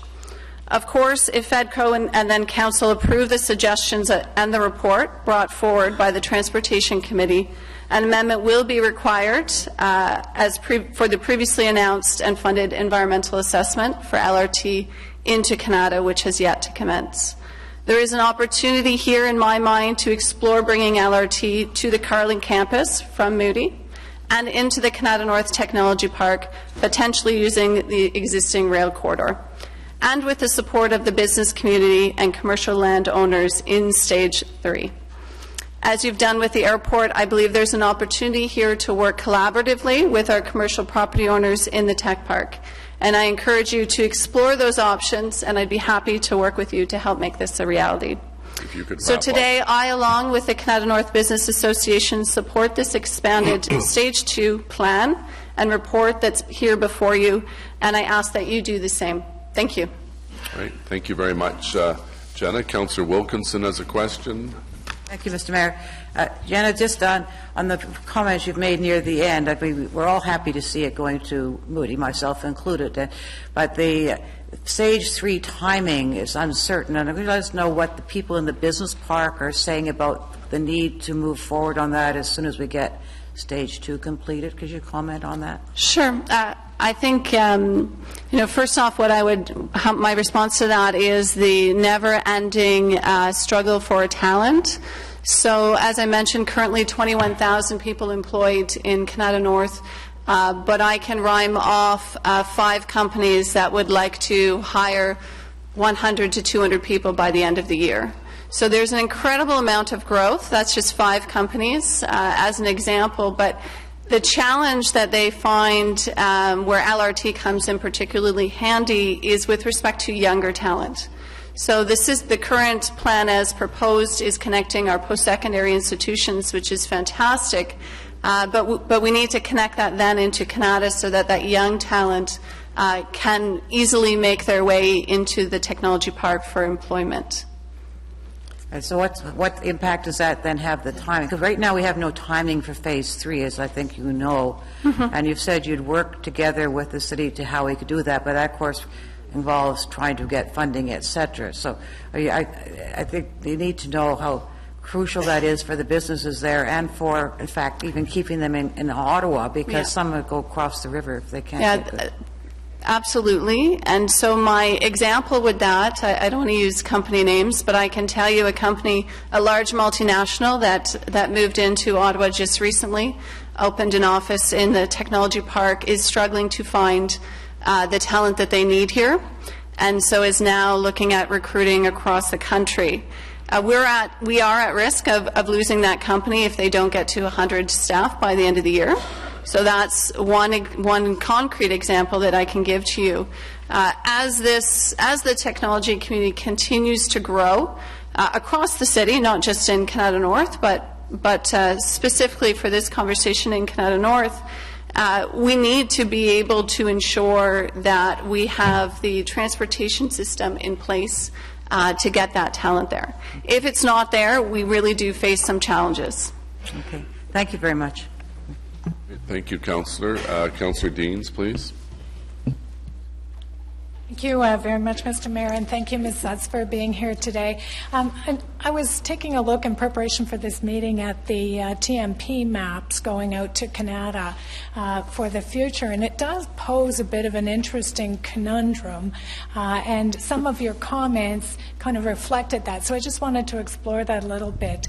When I look at the map and see where Moody Drive is, it would appear one short transit stop north would take you right to that employment hub at the DND where you mentioned there's 8,000 to 10,000 expected employees.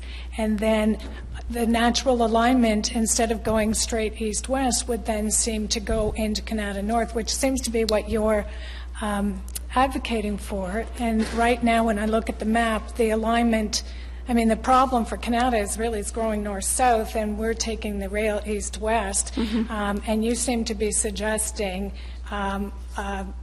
going north would be very beneficial in terms of employment and commuter access to those employment areas. So am I to expect that we will be having a debate in the future about going north to the DND campus and then straight into the North Canada employment area?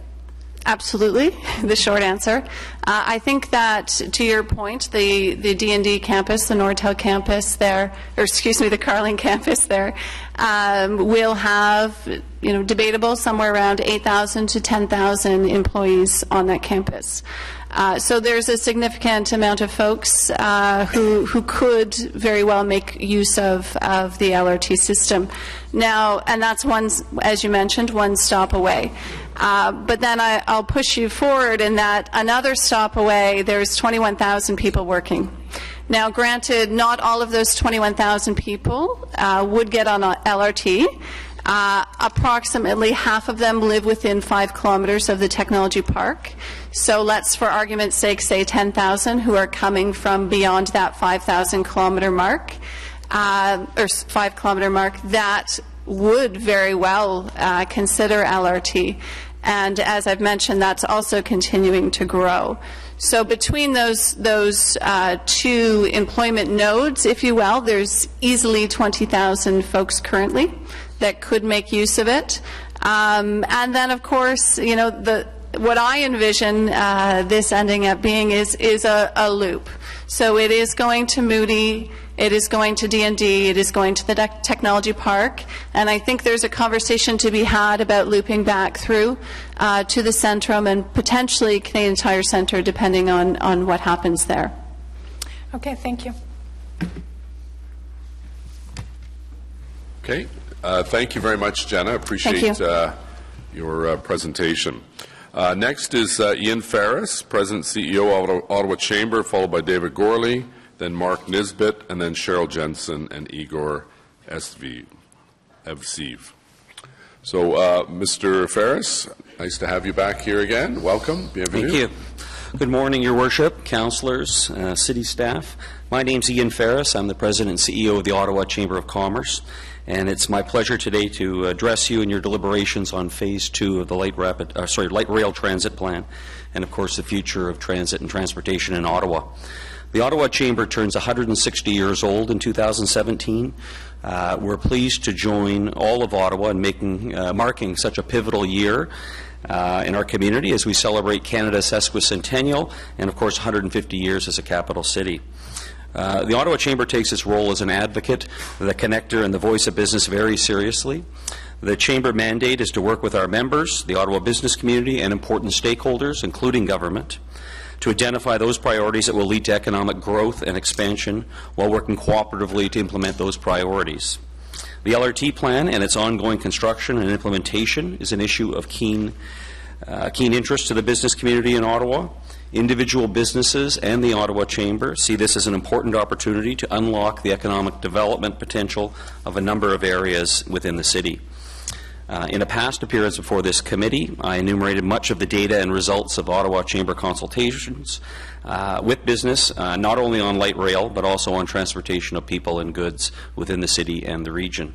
I'd like to focus my comments today on a few areas where we see progress has been made or can be made. As was reported in the media this week, we've got a bit of a congestion problem when compared to other major metropolitan areas in Canada and North America. And we certainly feel that LRT is an important infrastructure investment that works towards alleviating this problem. Additionally, all phases of LRT are critical to improving brand Ottawa, in that we need to ensure that our product offering is meeting the needs of our stakeholders. Internally, we must ensure that our citizens are able to effectively and efficiently reach their employment, that they're able to transact their commercial relationships, and that they're able to grow our economy. Our external product offering must ensure that we market to leisure and business tourists, to new investors in our economy, and foreign students wanting to study here. We need to ensure that they have a community that is robust, modern, and best in class. After all, we are competing on a national and global stage. As many of us are fond of saying, we're all working to make Ottawa the best place to live, work, and play. I would add study, visit, and invest to that lexicon. Phases 1 and 2 of LRT provide many examples of the positive impact the project will have on our community. New development at LeBreton Flats will provide another focal point for Ottawa in terms of new commercial, entertainment, retail, and residential offerings in a western downtown precinct. A modern LRT will also intensify areas around larger retail shopping complexes, employment hubs, and in underutilized areas adjacent to LRT stations. We thank the Mayor and Chairs Blais and Eglai for their briefing last week, which reinforced the City's commitment to an expeditious implementation of Phase 2, including the important extensions to Trim Road in the east, Moody Drive in the west, and the Ottawa Airport in the south. Much has been accomplished since the original plan was formulated. I think it's important to note that the Ottawa Chamber has been a long-time advocate of an effective and efficient transit connection to our G7 capital city airport. Such a connection is a key component in what Ottawa offers as a competitive jurisdiction for business, tourism, and investment. With that said, a specific issue that the Ottawa Chamber and its membership are looking for is the development of an efficient and seamless fixed transit link to the Macdonald-Cartier International Airport. We are a G7 capital city that needs to utilize our critical infrastructure, such as our international airport, to remain competitive within a national and international context.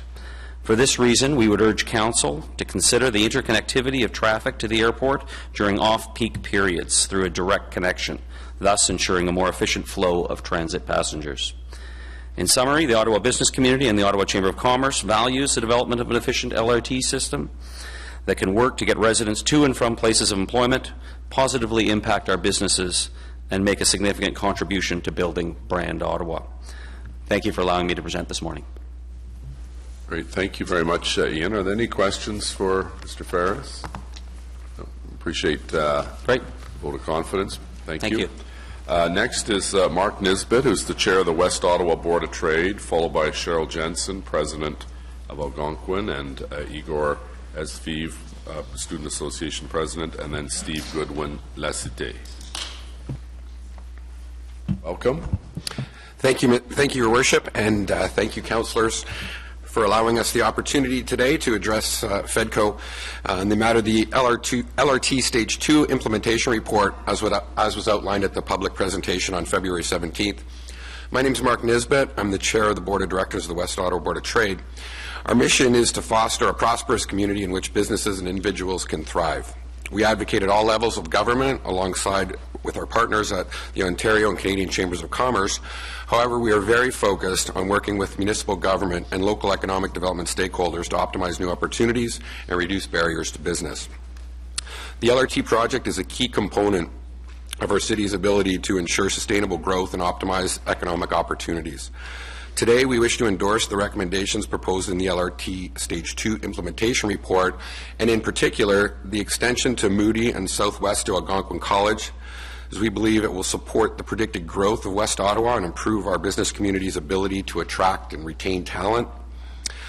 Also, the funding structure, which allows for the extension of the LRT years ahead of the original plan and within the city's original financial commitment through planning, innovation, and partnerships. We commend the Mayor and members of Council for your ongoing dedication to fiscal responsibility while prioritizing economic development initiatives that will spur growth. We respectfully encourage you to expand on the precedent set in this report and aggressively pursue innovative strategies that will result in the extension of the line into Canada as quickly and responsibly as possible. We share the city's approach to collaboration, leading-edge technology, and competing on the world stage. Ottawa has many opportunities to attract new business, residents, and visitors as the nation's capital, the country's largest research and technology hub, and a world-class destination. Our continued focus on strengthening our infrastructure in a proactive, innovative, and financially responsible manner will ensure we realize our full potential. Thank you, Mayor, City Council, staff, and in particular the City Councillors serving the West Ottawa business community for your ongoing support, vision, and hard work. We look forward to working with you to continue to build a strong Ottawa. Thank you. Great. Thank you very much, Mark. Are there any questions for the delegation? Thank you. Appreciate your comments. Next is David Gorley, President, Ottawa Champions Baseball, followed by the delegation from Algonquin. David, welcome. Thank you, Mr. Chair. It's a pleasure for me to appear this morning to support the City of Ottawa's plans on Stage 2 LRT. On behalf of the Ottawa Champions Baseball Club, your 2016 Can-Am champions, we're very excited about the 2018 arrival of Stage 1 LRT that will significantly boost fan access to our CGT Park through Tremblay Station. LRT is not just another dollars and cents infrastructure project. It will transform our mobility and our way of life for more opportunities that our city has to offer, including baseball games as family entertainment. I was proud to be a champion for Stage 2 LRT, given the ambitious plans that this council has for its reach. From east in Orleans, where we have amazing baseball fans, including Councillor Manette, south, and of course to the west, where we have great baseball fans, not mentioning any names, and of course our thriving economic sector. This approach signifies the confidence we have as a city to go further, build capacity, align partners, and secure funding for us to use LRT on a daily basis for work, entertainment, and family time.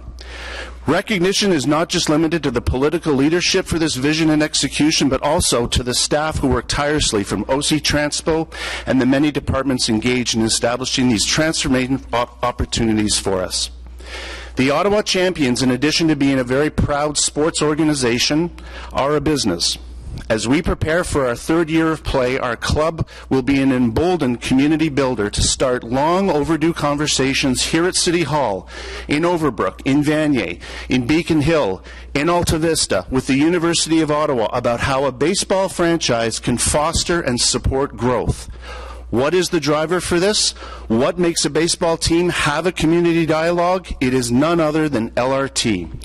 This transformative process to elevate 300 Coventry Road for our fans to enjoy baseball and perhaps other entertainment, such as a temporary indoor winter recreational center. The data demonstrates our confidence as Stage 2 will accommodate up to 24,000 people per hour in every direction, more than twice the capacity from Stage 1, and when Stage 2 opens in 2023, approximately 70% of the city's population will be within 5 kilometers of the convenient LRT system. As LRT presents these opportunities not only for a business like ours, but also residents and communities across Ottawa, the Ottawa Champions are at the table as we aspire to accentuate the benefit of our ballpark and our surrounding footprint to maximize value for our business and the City of Ottawa as the landowner. LRT allows this. It is an enabler. It is a facilitator. And our commitment and vision is the only professional sports club on Stage 1 and quite possibly Stage 2 makes it achievable. Let me quickly change my ball cap and discuss the Canada Summer Games bid for 2021. An exciting opportunity in front of us to bring Canada to its nation's capital that summer to enjoy over 17 sports, drive $150 million in economic benefits, as well as generate sports tourism potential with 20,000 visitors. The concept of an airport rail link from South Quay Station on the Trillium Line connecting to many venues that will host the games, including our CGT Park, is a welcome benefit to enable athletes, coaches, volunteers, and tourists to more easily move around the city, minimize traffic congestion due to increased demand on the road transportation system. We will also see enhanced opportunities for Tremblay Station on the light rail line as the link to Via Rail, where thousands of tourists will arrive from the Quebec City to Windsor corridor and more easily access key points across our city. The Ottawa Champions are our proud community partner to the city. We champion our fans. Stage 2 LRT continues that narrative of progress our community is enjoying now, and we look forward to more dialogue on how LRT will support our sustainability well into the future. Thank you, Mr. Chair. Great. Thank you very much, David. Are there any questions? No? Good luck with the season. I guess it's coming up soon. When's the first home? Yeah, almost 90 days, sir. 90 days. Yeah, All right, May look forward 18th. to it. You'll be there? Sure, why not? Throw the first pitch? Absolutely. If I can get it over the home plate, be happy to. Next, we have Cheryl Jensen, President of Algonquin, and I believe, Ms. Jensen, you made alternative plans. You're supposed to be traveling today to be here, and we very much appreciate that. And Igor, I apologize, I probably mispronounced your name, Evseev, the Student Association President at Algonquin. So nice to see you both, and thank you for the effort. You're very welcome. Good morning, Your Worship, councillors, and fellow citizens. We want to thank you for the opportunity to address the committee this morning. We share the opinion that extending the light rail network will allow more people to share its benefits. It will connect people to opportunities and opportunities with people. All around us, this capital is changing, growing, and celebrating an incredible year in 2017. And at Algonquin College, we're excited to be celebrating, too, not just the country's 150th, but our college's 50th anniversary. And it's in that celebratory and forward-looking spirit that I'm speaking to you today.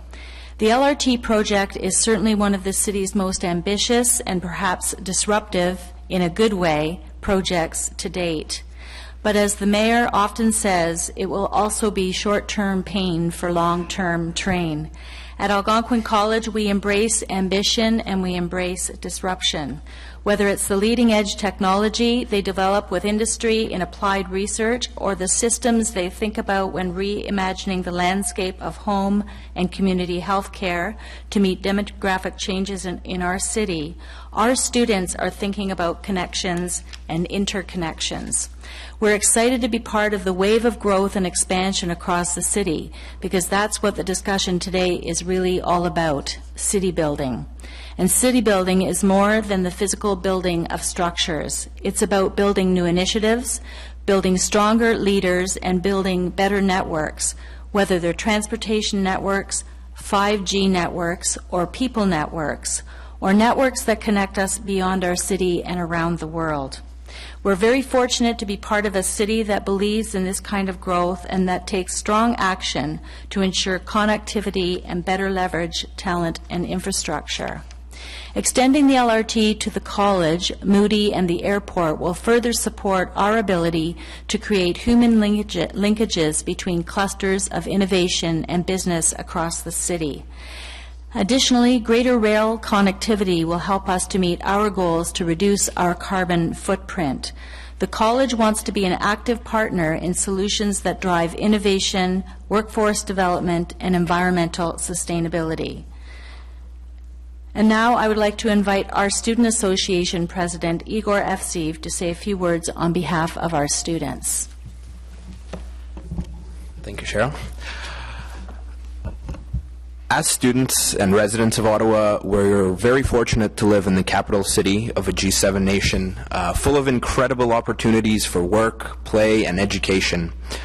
As students, we also open new doors every day, and now more than ever, we're free to study at the institution of our choice, at the location of our choice. We move across Ottawa's schools, innovation centers, businesses, and coffee shops on a daily basis. During the day, mobility means freedom and opportunity for students. At night, it means a safe way to get home. But transportation remains a challenge for students who often have to balance their studies, work, social, and family responsibilities. And for them, every minute counts. It means one more minute with their families, one more minute with their friends enjoying our wonderful city, one more minute to work on that potentially breakthrough idea. And we need to get to class on time sometimes, too. Algonquin College students have told us clearly that being mobile and public transit is a priority for them. That's why we include the Unipass in student fees and work with OC Transpo to provide us with a rate that's more affordable for students. As the college expands and creates even closer connections to industry, so will the opportunities for co-ops, placements, internships, and other experiences across Ottawa. That's why we chose to go to college, to improve ourselves academically, to be connected professionally, and to be one step closer to our dream job. In today's world, that means not only being connected to your college and your classmates, but connected to the rest of the city as well. Even though most students at Algonquin College won't reap the benefits of being connected by rail to the expanding heart of our city, we hope we can change future students' lives and help them become a part of Ottawa's pulse by supporting the LRT expansion. Thank you. Great. That's very much appreciate that. Are there any questions for the delegation from Algonquin? No. Thank you very much. Appreciate it. Next is Steve Goodwin. Il est le directeur de l'Institut des métiers. Director of the Trade Institute at Cité Collégiale. And then Dale Harley. Bonjour, Mr. Goodwin. Good morning, Mr. Goodwin, and welcome. Thank you.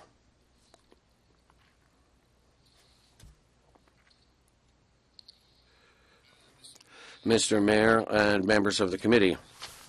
FEDCO committee members. Mon nom est Steve Goodwin. My name is Steve Goodwin. I'm the director of the Skilled Trade Institute in Minto at the Cité Collégiale. I'm here this morning to represent the most important French language school in the province of Ontario.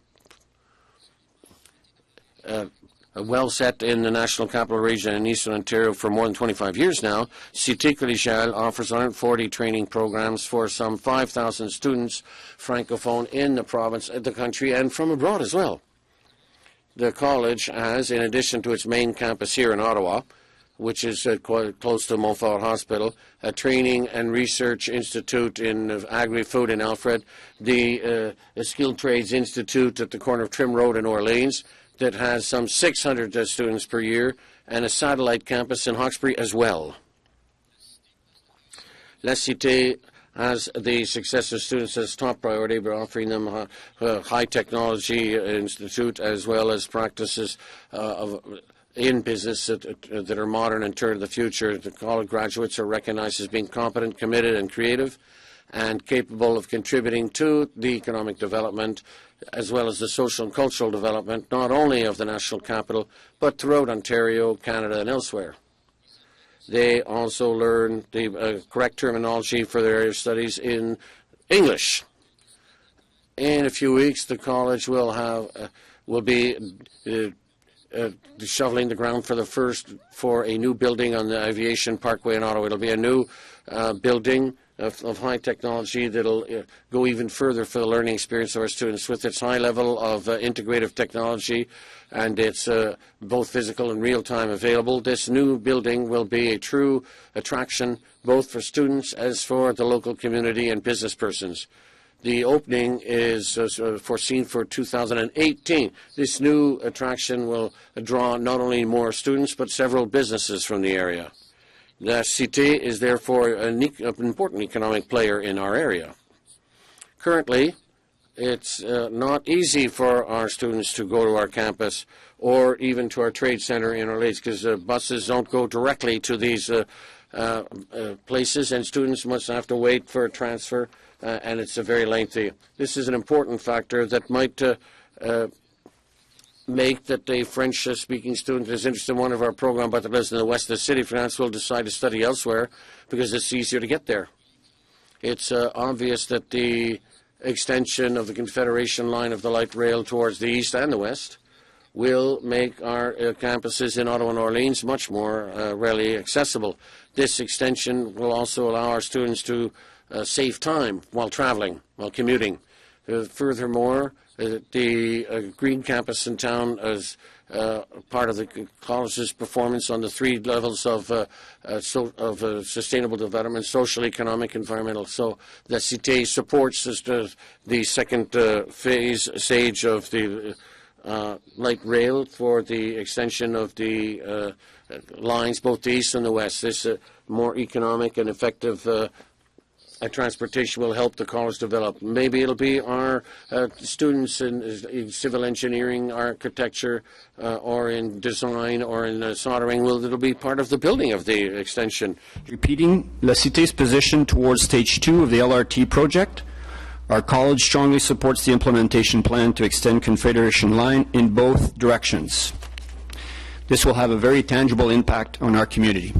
Thank you. Merci. Merci. Thank you. Thank you, Mr. Goodwin. Councillor Deans, you have a question?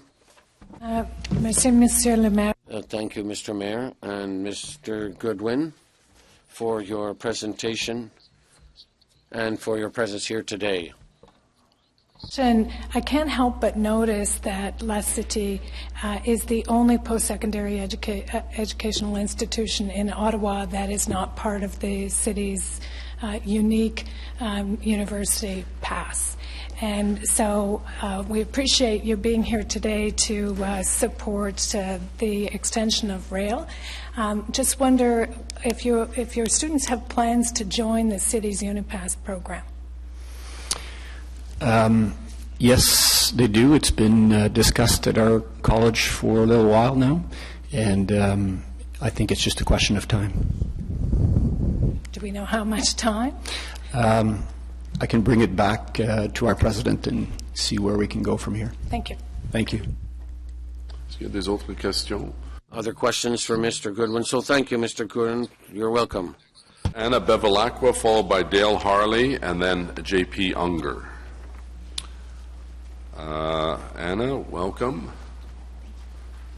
I think you're here with Wayne Shimon and Syed Hassan from the Queensway Terrace North Community Association. So you have 5 minutes. Welcome. Just push the button there, and just the button on the desk there. It's just there you go. Test. Good morning, Your Worship. I'm Anna Bevilacqua, and I'm president of Queensway Terrace North Community Association. And I have been living in the neighborhood for 29 years. I'm representing 100 homeowners that will be directly impacted by the LRT. And I have heard a lot of comments and concerns about what's happening to our neighborhood. I have with me today Wayne Shimoon and Sid Hansen, who are concerned neighbors and who will be speaking on this part. And we've also given everybody a handout to follow. Thank you. My name is Wayne Shimoon, and I'm a management consultant who works with the federal government on large infrastructure procurements. I am here today to speak on behalf of my neighbors who have entrusted me to address the committee today on their behalf. I have lived in the QTN all my life, 42 years and counting, and it is a relatively quiet neighborhood in comparison to other neighborhoods within the city which we would like to sustain. Our community's concerns are in regards to the LRT route through the Pinecrest Creek Connaught Park corridor, which is the reason why I am here. On behalf of 100 homeowners that will be directly impacted by the above-ground and at-grade LRT route, I bring the message that we as a community are gravely concerned with how the current route option was decided.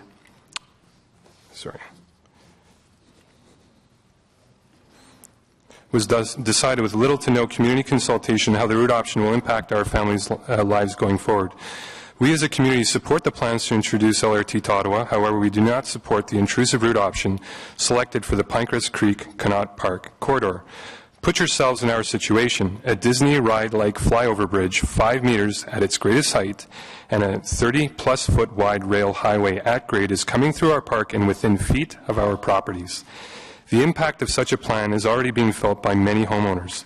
The fear of property values decreasing is real, especially for the directly impacted homeowners that I represent today, and the effects on our health attributed to an increase in noise and vibrations every time it comes close to our homes are also real concerns. Our message to the city is simple. We don't want to see the LRT traveling next to our homes, we don't want to hear it within our homes, and we certainly do not want to feel it as it travels through the park and next to our homes. If the city is not willing to alter the current route option, then we, as directly impacted homeowners, are prepared to file a lawsuit against the city for the negative impacts it will bring, such as reduced property values and the long-term health effects which are widely documented where homes are situated next to noisy transportation routes. Our concerns are reasonable and legitimate and should be taken seriously. I am optimistic and hopeful that the city will do the right thing, as there are real lives at stake here. I would like to introduce Sid Hassan, my neighbor, who will express the community's ideas regarding alternative routes and the future use of the park. Thank you, Your Worship. Merci beaucoup, Wayne. Je m'appelle Sid Hassan. I'm Sid Hassan. I live in Queensway Terrace North for over 15 years now. Economic Development Committee. As was mentioned by one of the previous presenters, Ottawa is certainly a world-class city. We were born in the city. I love the city. I would like to continue to see this city grow, flourish, continue, and exemplify its world-class status.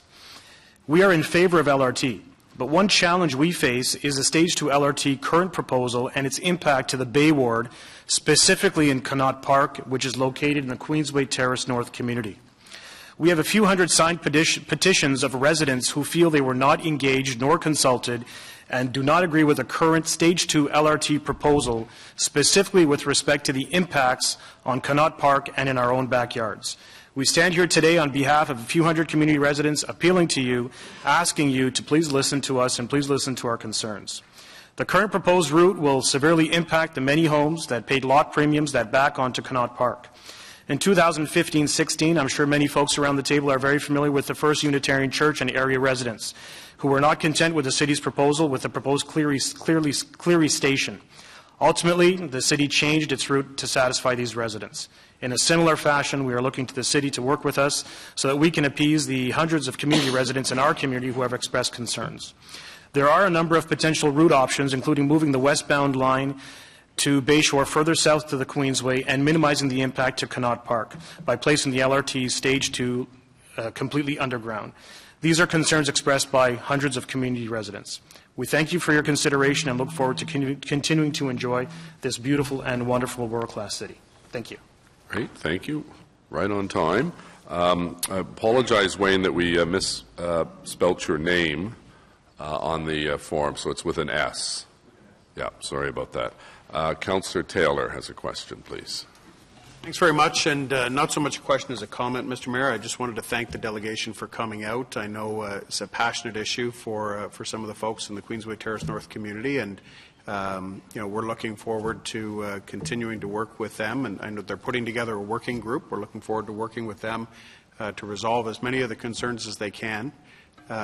We've shrunken the footprint of the LRT in this corridor, and I know in their view there's more mitigation to be done, and we're happy to engage on that. I think it's foundational that, to Wayne's point, he said he grew up in the community. I grew up in the community too. I cherish that section of the community probably more so than many others in our ward. But I'm confident that there's a path forward here, as there has been in all of the other kind of challenged sections of the Western LRT. So look forward to continuing to engage and work with our staff on this to try and address as many of the concerns as we can. Thank you. Right. Thank you very much. Merci beaucoup.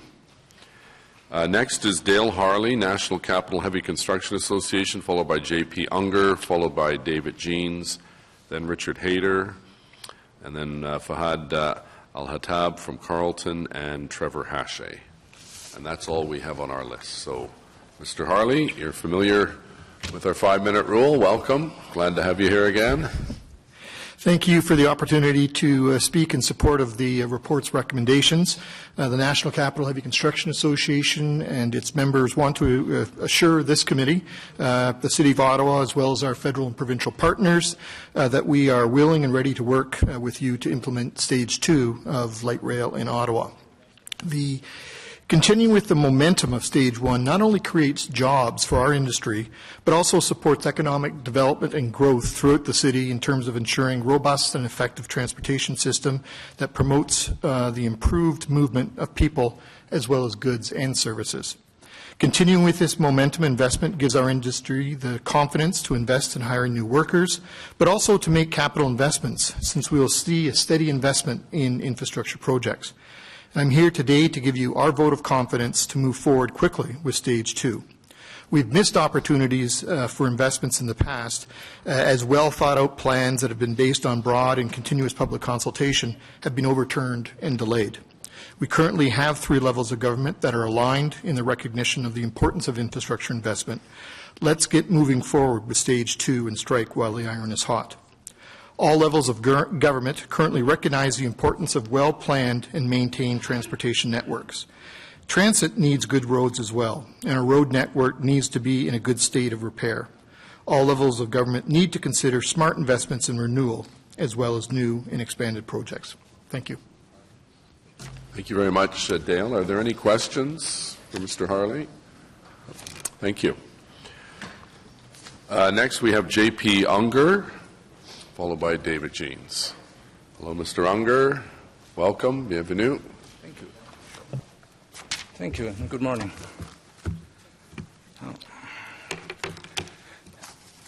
Tell me when I start. Good. Thanks. Well, I do not belong to any political party, and I do not have any political agenda. The opinions that follow are entirely my own. I am a big fan of public transit. I truly love this city. When I arrived in Ottawa almost 29 years ago, the city had one of the world's very best transit systems. Now it's a mess. We had a perfectly good bus rapid transit network, which could have been upgraded and buses gradually replaced with zero-emission Canadian-built ones for a fraction of the money that is being spent to get rid of it. Its replacement, the LRT, is still a big question mark.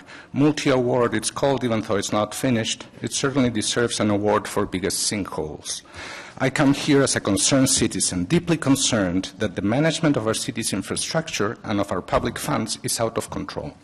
I ask that our municipal government carry out due diligence and duty of care, and instead of approving this implementation plan, take steps to ensure proper checks and balances and open to wide, transparent competitions the procurement of the design, construction, and servicing of Stage 2 of the LRT to protect our safety, our city's transportation future, and our public funds.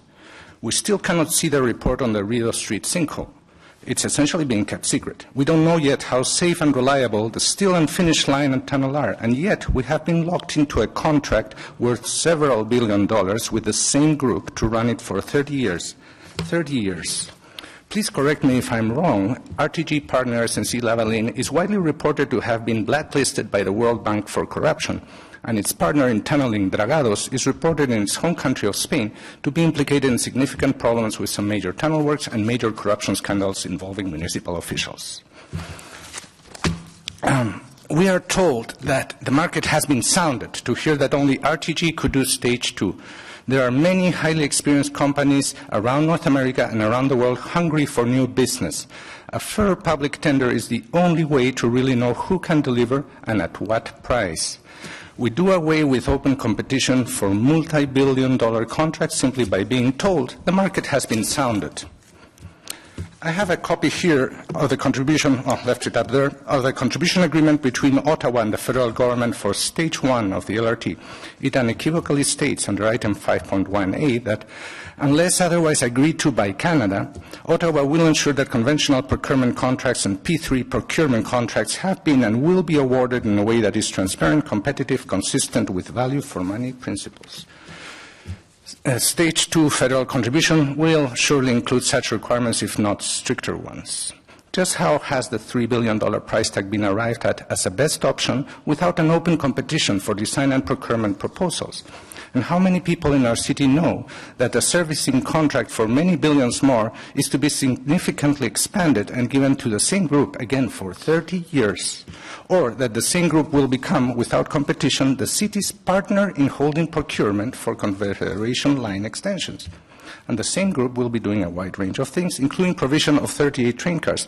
To my knowledge, RTG does not manufacture train cars. We may be told that some things will be on a fixed price basis, but the missing details are all the things that will not be covered under fixed prices. To note, the long-term financial transit plan to be tabled here later today indicates our taxes and transit user fees will cover maintenance, repair, and other costs. How high can that go? Without any strong, sensible safeguards in place for the next 30 years, the sky will be the limit. Contracts for highway work are to go to the same businesses, simply stating constructing both projects with a single proponent. The excuse being given is to help navigate complexities, and providing current elements of the system could not be successfully taken to market in a competitive environment. Really. We would also have one single person, the city manager, given sole discretion, to fire and appoint members of a steering committee that will choose preferred proponents and give wide discretion for further procurement to a very reduced group of persons, namely the city manager and the mayor. We hear that huge responsibility and money is being given to Boxfish, a company which by its own account on its website only has 2 previous jobs and reportedly includes individuals closely connected to top city hall officials.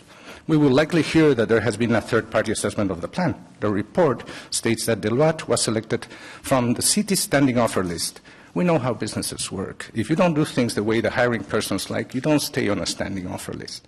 We will likely hear that we have a legal opinion. It's just an opinion which has been paid for and seems based on information different from the report, as it mentions, for example, that the Trillium Line would not be competitively procured. Even then, the legal opinion has statements that should raise alarm bells, including page 8. Why discretion to the city to pursue one or more system extensions during the project term with RTG or another contractor, and may choose to negotiate with RTG directly, use a sole source contract, competitively procure, or use another transactions structure as appropriate. If you can wrap up, Mr. Unger, because your time is up. Against federal contribution agreement principles. Well, thank you. I just ask that our municipal government carry out its due diligence and duty of care, establish proper governance mechanisms, and take steps to open to wide, transparent competitions at procurement, the design, construction, servicing of Stage 2 to protect our safety, city's transportation, future, and public funds. Thank you. Thank you. Are there any questions? Est-ce qu'il y a des questions? Thank you. Any questions? Our next speaker is David Jeans from Transport Action, followed by Richard Hayter. Hello, David. Welcome back. The floor is yours.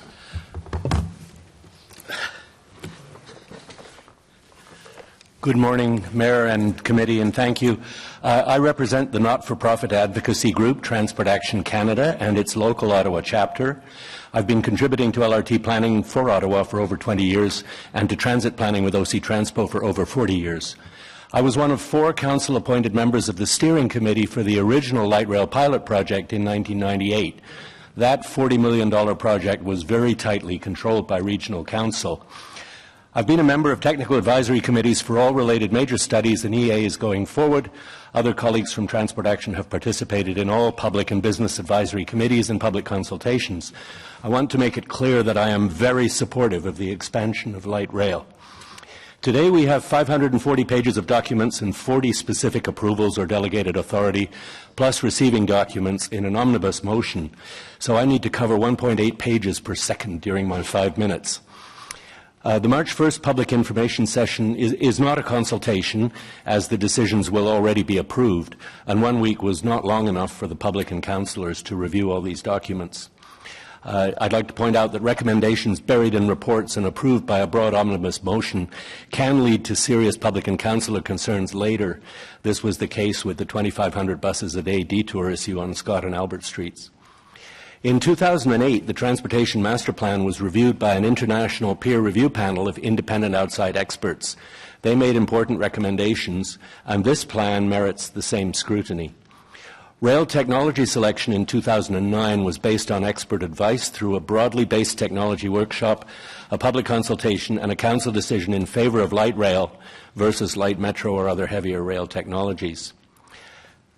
Now, to the specifics. That decision in 2009 was supposed to facilitate future suburban extensions for lower traffic levels at reasonable costs by using light rail technology rather than light metro, and by not requiring full grade separation in the suburbs. This principle is not included for these extensions. I do not underestimate the importance of rail safety, but light rail has far lower risks than our present road network. Flexibility at Herdman and Lincoln Fields, which has been described to you today, is important, but we will still end up running double-car 600-passenger trains beyond the points where their use is justified. It's more important to consider dividing trains at junctions such as Lincoln Fields and South Keys for better frequency from downtown to all the suburbs, to reduce transfers, and for better utilization of train capacity on the outer sections. Also, suburban stations could be cheaper with shorter platforms and shorter walking distances. This would benefit Baseline, Moody, Riverside South, and the airport, and in future the Southeast LRT via Blackburn Hamlet. This is supported by both our LRT technologies, electric and diesel. I don't support a 16-month closure of the Trillium Line. The proposed bustitution will not meet the needs of Carleton staff and students or other commuters. Council had previously voted against such a long-term closure for the old North-South LRT project, which was cancelled in 2006. Other rail projects have accomplished such work without extended shutdowns, such as the GO triple tracking from Scarborough to downtown Toronto, the construction of new stations by Metrolinx and Via Rail, and even installation of new welded rail sidings and signals. I'd point out that the rail industry had rapid bridge replacement 100 years before we started using it for roads. Transport Action has promoted the Trillium extension to Bowesville and the airport for over 15 years. We don't support the double transfer to the airport. Dividing trains at South Keys would overcome this problem. The 2007 Rapid Transit Task Force had also recommended eventual merging of trains from the Trillium Line into the downtown. The new airport station location, I note, increases walking distance to the check-in counters and other airport amenities. Relocating Walkley Maintenance Yard to avoid having to acquire and do minor remediation on a brownfield site is not a good decision. Walkley Yard was recommended unanimously by an extensive public consultation process. The current site is adjacent to industrial lands, while the new site abuts a residential area and limits future growth. Lock-in to a single supplier for vehicles has not been the practice in other North American cities. Light rail vehicles are really a commodity, and we should not lightly give up the benefits of competition in that area. Almost finished. Without questioning the ability of the mayor, city manager, and senior staff to manage such a large project, I have concerns about delegating so much responsibility and accountability. For example, decision rights are delegated to an executive steering committee, but the city manager has the right to remove or replace members of this committee. Going back to my own experience on the light rail pilot project now nearly 20 years ago, I believe that oversight by a committee appointed by council contributed to the success of that project, and that was confirmed by reports to council. Thank you for your consideration. Thank you very much. Councillor Dean's question. Thank you, Mr. Mayor, and thank you very much, Mr. Jeans, for being here today. Well, let me just start by saying I agree with you. The timelines for public input and even for council to fully consider the recommendations before us are too short, and I disagree with pushing this at such lightning speed through council when, of course, this stage 2 won't ultimately be built out until 2023, and we still don't even have federal funding, so I'm not convinced that there's such a rush that we couldn't give a few extra weeks for consideration of this major project. I do want to talk about one of your suggestions, which is the decoupling of cars both on the Western LRT and the Trillium Line. I'd just like to understand more about that. So in the South Line, the car would come to South Keys. There would be 2 cars on it. Then there's, a push of a button to decouple those cars. One would go off to the airport, one would go down to Bowesville, and then they would return at the same time, double up again to continue on the line. Is that how that would work? And is there any impediment to doing that? Well, first of all, although consultants have advised against this concept, it is widely used, particularly for commuter train services in many countries, and I've seen it used extensively in London, for example, in England. But it's necessary to have information to the people boarding trains downtown that the front end of the train is going to the airport and the back end of the train is going to Riverside South or Bowesville. So, but that's a very simple thing to manage. The benefit that it gives you is that you maintain a high frequency of service to both your outlying destinations, and you avoid the need for a double transfer in the case of people going to the airport. As far as technology is concerned, these are fully automatic couplers. Yes, they are controlled from a push button in the driver's cab, and the drivers, the OC Transpo drivers who were initially trained back in 2001 to operate the older Bombardier O trains were extensively trained in how to uncouple and couple those trains. Very simply, it's very quick, and it solves a lot of problems, so I think it should be revisited rather than the negative aspects of running 600-car trains out to Baseline or Moody, where that capacity just isn't justified. It's an alternative to the turn-back approach, which was described to you today. Certainly the turn-back approach is useful in many places. Toronto does it on the subway at St. Clair West Station, for example. But I think we need to keep an open mind on train operation and look at best in class from other cities as to how this kind of network is managed. So is there any municipality in Canada that currently uses that technology, and is there a Transport Canada impediment? And if there is, how easy would it be to navigate our way through that? Well, it's not done at the moment on any of our subway systems, because most subway systems in Toronto and Montreal have really focused on building more lines that only have a single termination point. We are building a system that looks more like a commuter rail network, but we're operating it at subway frequencies. And that's why we are really kind of in a unique situation here, but we're also unique in using the latest and most adaptable control and signaling technologies, both on our Trillium Line and on our Confederation line. So I think we could break ground here and do it right. Thank you for that. You said that you don't agree with the 16-month shutdown of the Trillium Line. Could you tell us what you think would be a better plan? Well, I know there are major projects to be dealt with, such as waterproofing the tunnel under the Rideau Canal. That tunnel was actually built without having to shut down the canal for an entire season. So it's quite practical to find ways of renovating and re-waterproofing tunnels within the shutdown periods of the Rideau Canal, or shorter periods like that. The same thing, there are techniques for rebuilding bridges. The Prince of Wales Bridge in the west end of Ottawa was totally rebuilt without shutting it down to train traffic in 1927. And the rail industry is very experienced with rapid bridge replacement techniques. And as far as upgrading track, we converted the entire O-train line to welded rail in a 3-week period back in 2003. So there are plenty of precedents for doing the work quickly and safely without extended shutdowns. And really the experience with running the 105 replacement bus in off-peak periods for Carleton does not demonstrate that it will work during the regular university term. I think that's the 107, but I hear what you're saying. And then finally, you said that you don't agree with moving the Walkley Yard to its new location. Why not? Well, we went through this a lot. It has to do with brownfield policies. The city should be a leader in remediating brownfield and not buying and turning over this piece of land merely to build a new facility, as we've been told, at the same cost as renovating the existing facility, is really a cop-out, because then somebody else will have the problem of brownfield remediation to use that site. And it's adjacent to a heavy industrialized area, whereas the new site, it backs onto a residential area. So I think overall, for no net financial benefit, we are not exercising a responsible decision by moving away from the old Walkley Yard, which also has more expansion room. The new yard has just enough capacity for the number of trains initially proposed, but I think in the longer term there will be capacity problems in the new proposed site. Thank you for your input today, Mr. James. Thank you very much.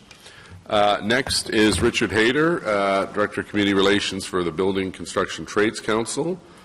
Followed by Fahad Al-Hattab from the President of CUSA, and then Trevor Hache. Richard, welcome. Nice to have you here. The floor is yours. Thank you. Mr. Chair, Mr. Vice Chair, councillors, committee members, city staff, our council and affiliates would like to congratulate you on your LRT progress and success to date. Good morning, ladies and gentlemen. I am Director of Community Relations for our Regional Building and Construction Trades Council. As part of a national human resource network of 550,000 skilled infrastructure and construction workers within our 1,000 offices, we are recognized as Canada's largest private sector trainers, and we are happy that our staff were on your projects. Population growth, tourism, and housing intensification, leading to vehicle and road-based transit congestion, prompted a Made in Ottawa LRT resolution. Endorsed as a community solution, LRT has unintentionally, or perhaps intentionally, consolidated our city, our regional economy, and with its completion, our future prosperity as a world-class city.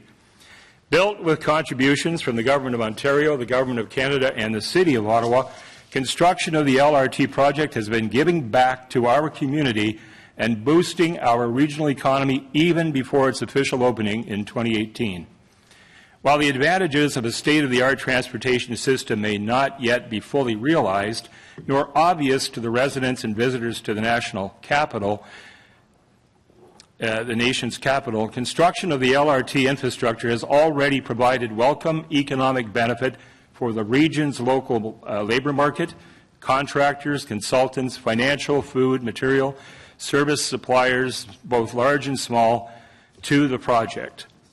Through years of LRT negotiation, design, and planning, this multi-year, multi-phase construction and infrastructure initiative has provided a wide variety of stable jobs for countless industry professionals and tradespersons. These early LRT beneficiaries use their paychecks to stimulate the economy of Eastern Ontario through the multiplier effect of salary and tax dollars in circulation. A Toronto Star article, which I will send to Carol along with my remarks, quoted a multiplier effect of 17 to 1 on a Toronto project, which means that for every $1 these levels of government provide, and for every $1 of those monies paid in salaries and wages by contractors and the RTG Future Consortium, there is that potential of $17 being spun off into the local economy. And that article will amplify what I'm saying. Hiring locally supports the taxpayers who will ultimately use and pay for the construction, maintenance, and preservation of this valuable infrastructure. Infrastructure renewal projects such as the OLRT are a direct and tangible way governments in the community can demonstrate their commitment to apprenticeship training, to the local taxpayer, and to the residents who make up that labor supply. Encouraged by the new labor demand, we will again be holding a future building experiential learning event at the EY Centre from the 16th to 18th of May this year. In 2007, we hosted over 7,000 students for a formal introduction to the trades and the benefits of a future career in Canada's construction industry. You are all invited to attend with your children, grandchildren, and friends in hand. Pride of workmanship is evident in everything we build, but this light rail project has inspired the best of the best, and we are proud of our qualified, certified, skilled tradespersons for their outstanding performance. This project has also generated huge potential economic stimulus for the National Capital Region, far beyond our wildest expectations. In addition to the estimated additional 42 million hours of paid work for the next 3 portions of the LRT, there has been tremendous peripheral development potential discussed throughout the region, from north to south and from east to west. But there are concerns if the updated Stage 2, the OLRT business case, the procurement model and process are not approved as presented for implementation and completion. City building and nation building projects such as the Rendezvous Le Breton Group Elimination Redevelopment will not be fully realized from a tax revenue or benefits perspective without completion of Stage 2 OLRT. This is a $4 billion project offering us 22,000 person years or 44 million hours of work. This light rail project is crucial. In addition, all the enthusiasm and projected tax revenue expectations created by Phase 1 and other potential developments along either side of the LRT tracks will not be fully realized without a positive motion here today, nor will the active or proposed projects on our educational campuses, in our commercial and business hubs, and within neighborhoods along the right-of-way be fully realized unless the next phases proceed as introduced, while commitments still hold and funding goals are attainable. The proposed Tunney's Pasture 46-hectare redevelopment project. We're well over time, so apologize for that unless someone has a question. I'll be sending these remarks to the committee. That would be helpful. Thank you. Are there any questions to Mr. Hayter? No. Appreciate it. Thank you very much. And I attended that session at the EY Centre. It was great. Great to see all those young people wanting to get involved in the skilled trades. So thank you for doing that again. Our next speaker is Fahad Al-Hattab, President of Carleton University Students Association. Fahad, nice to see you. Thank you for coming and speaking on behalf of the students at Carleton. Welcome. Thank you for having me. Good afternoon, Mr. Mayor and Mr. Councillors and everyone, all staff that is here. Thank you for having me, and thank you for giving me the opportunity to present. My name is Fahad. I'm the current president of the Carleton University Student Association. So I get the honor of presenting over 24,000 students and discussing the issues that they see on campus and discussing the issues that they feel are most important. And aside from the rising cost of tuition that students always complain about, transportation is the single most important issue that we talk about at Carleton. We are a commuter campus. We are a little island over by Bronson and Colonel By, and a lot of students come from all across Ottawa. We have a lot of students from Orleans, a lot of students from Barrhaven, from Canada, that come all the way across using transportation, public transportation. We've been big advocates of the University Pass, the U-Pass, that has been huge and helpful to students. This past summer, we actually introduced, working with the city to introduce the summer U-Pass, which over 70% of our students took and engaged with, which is fantastic to see, and just shows the numbers of how many students we know will be affected by the LRT.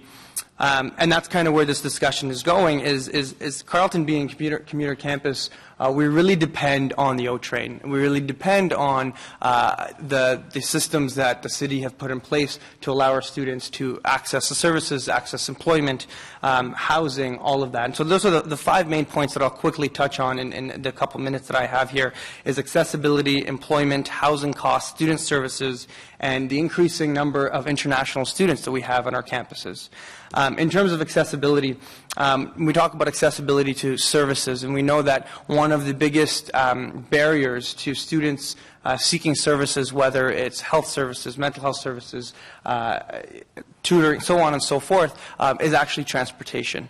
And this is something that becomes more apparent when we're dealing with students who might have special needs. Students might have that are mature students or have families, and so on and so forth. Then it gets us into discussion of housing costs. You know, there are some students that are lucky enough to be living on campus. We have 3,600 beds at Carleton University, but we have over 28,000 students that come to the campus. The surrounding areas are obviously filled with students, but there are more and more students that are choosing to live at home due to the rising cost of tuition and the rising debts that they are taking on. And so this poses a challenge for students who are coming and busing an hour and a half every single day to come to campus and then go back. You know, this is a big loss in what they're able to do and what they're able to provide the community. In addition to that, we talk about employment, and we talk about, you know, we've had many delegates here today talk about how we want to keep talent in our city, and we want to keep students here who are studying and make sure that they enter the Canada Tech Park and they're able to be a part of that industry. But coming from Orleans to go to Carleton, then go to Canada, you know, in a single day where you have a class and you might want to go to work, is an extreme amount of commuter time that is not that could be met much more easily with an LRT system. So we are obviously speaking in support of this Stage 2 LRT and in the many ways that it's going to benefit our students. The last thing that I did want to mention was the spur line to the airport. There's been a lot of discussion on it. Carleton has been a huge university in terms of bringing in international students. We have a great number of students from China, a great number of students from the Middle East and Latin America, and it's something that we're really proud of. It's something that we have an international community that is thriving. And so as we bring them into the city, I think making sure that they have access to the entire city, access to stay here when they're done studying is very key. But what we see constantly is they're the ones you would be going to the airport 2-3 times a year to visit family, to go back home, and to bring family here. And so very much from a student perspective, a lot of the international students we have, the spur line to the airport would be very, very effective in terms of bringing on students. So, you know, in summary, you truly thank you to everyone that's put work into the LRT. I don't envy being in your position. I'm sure there's a great deal of discussion and debate still to be had. But thank you for having me, and thank you for allowing me to represent the students. Great. Thank you very much, Fahad. Are there any questions? Councillor Brockington? Did you go to Carleton, Riley? I did not. I'm a GG, but I don't mind my Carleton friends. Thank you for your delegation. What kind of discussion has the Student Association had with OC Transpo prior to the report coming out? Did you talk about the impact a 16-month shutdown would have on your students? Did you engage in alternatives, other options that could be pursued? I want to make sure you articulated the serious impact that this will have, and can you describe how those discussions unfolded? So there has not been too many discussions regarding the shutdown.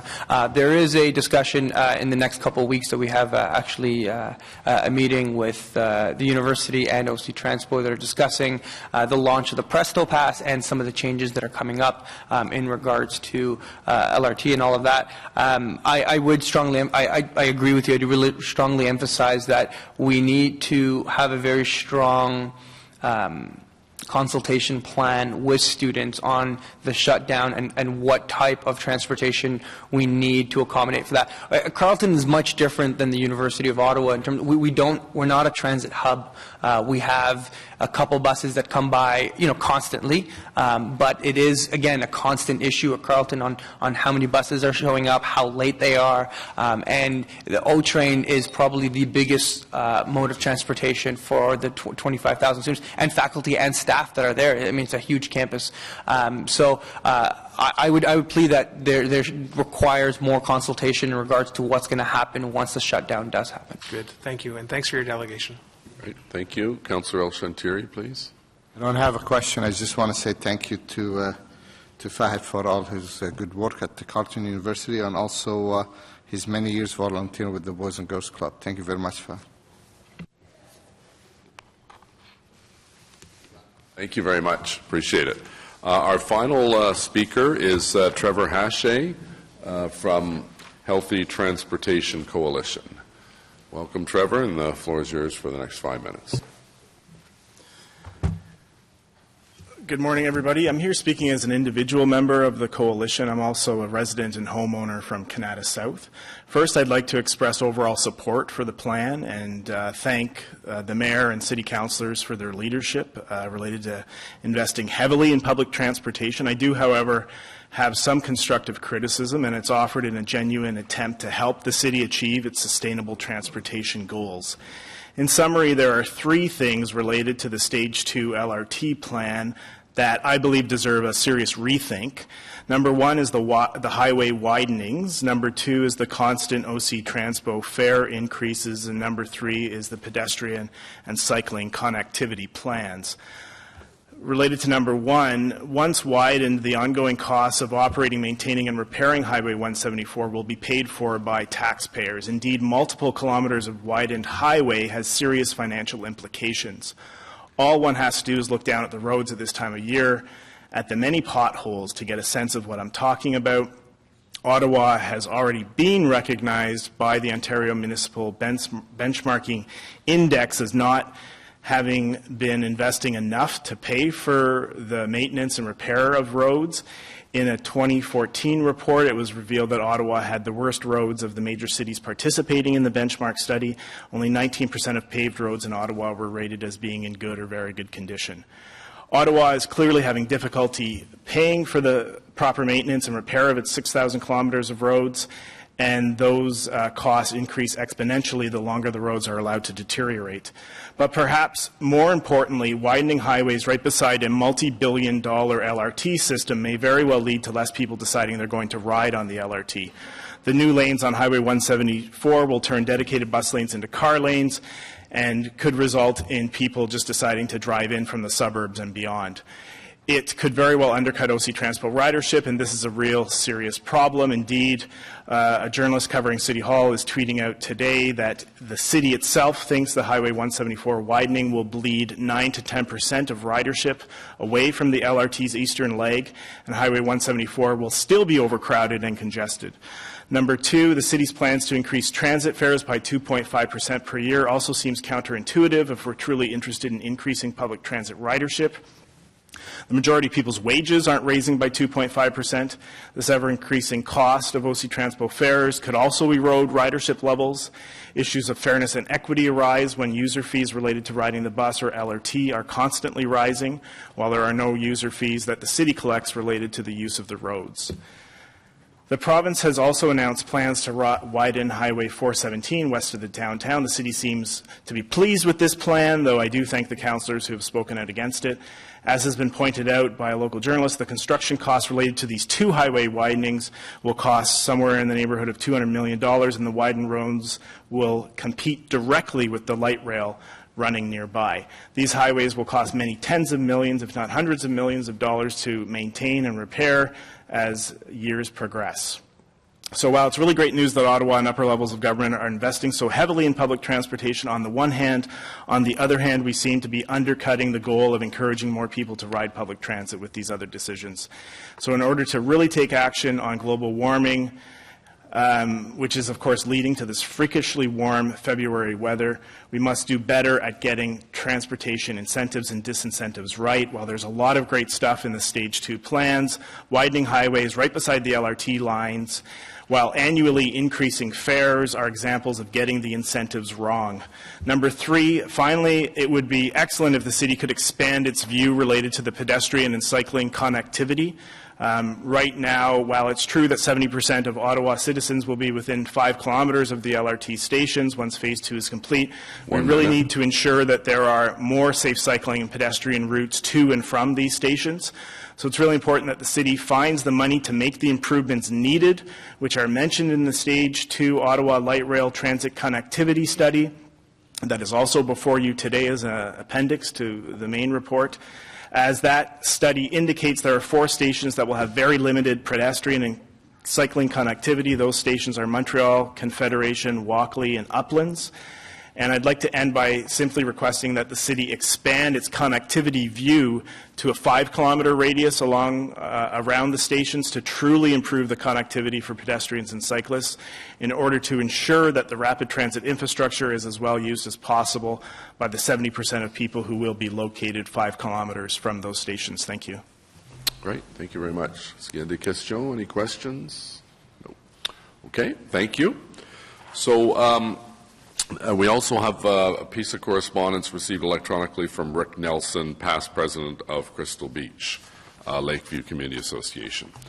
So we have now an opportunity to ask staff questions. I'm at the will of committee if you'd like to take a half-hour break for lunch and grab something to eat. Is that generally agreeable? So why don't we say at 12:45, we'll come back. Please be on time because I know there'll be a lot of questions and comments and debate.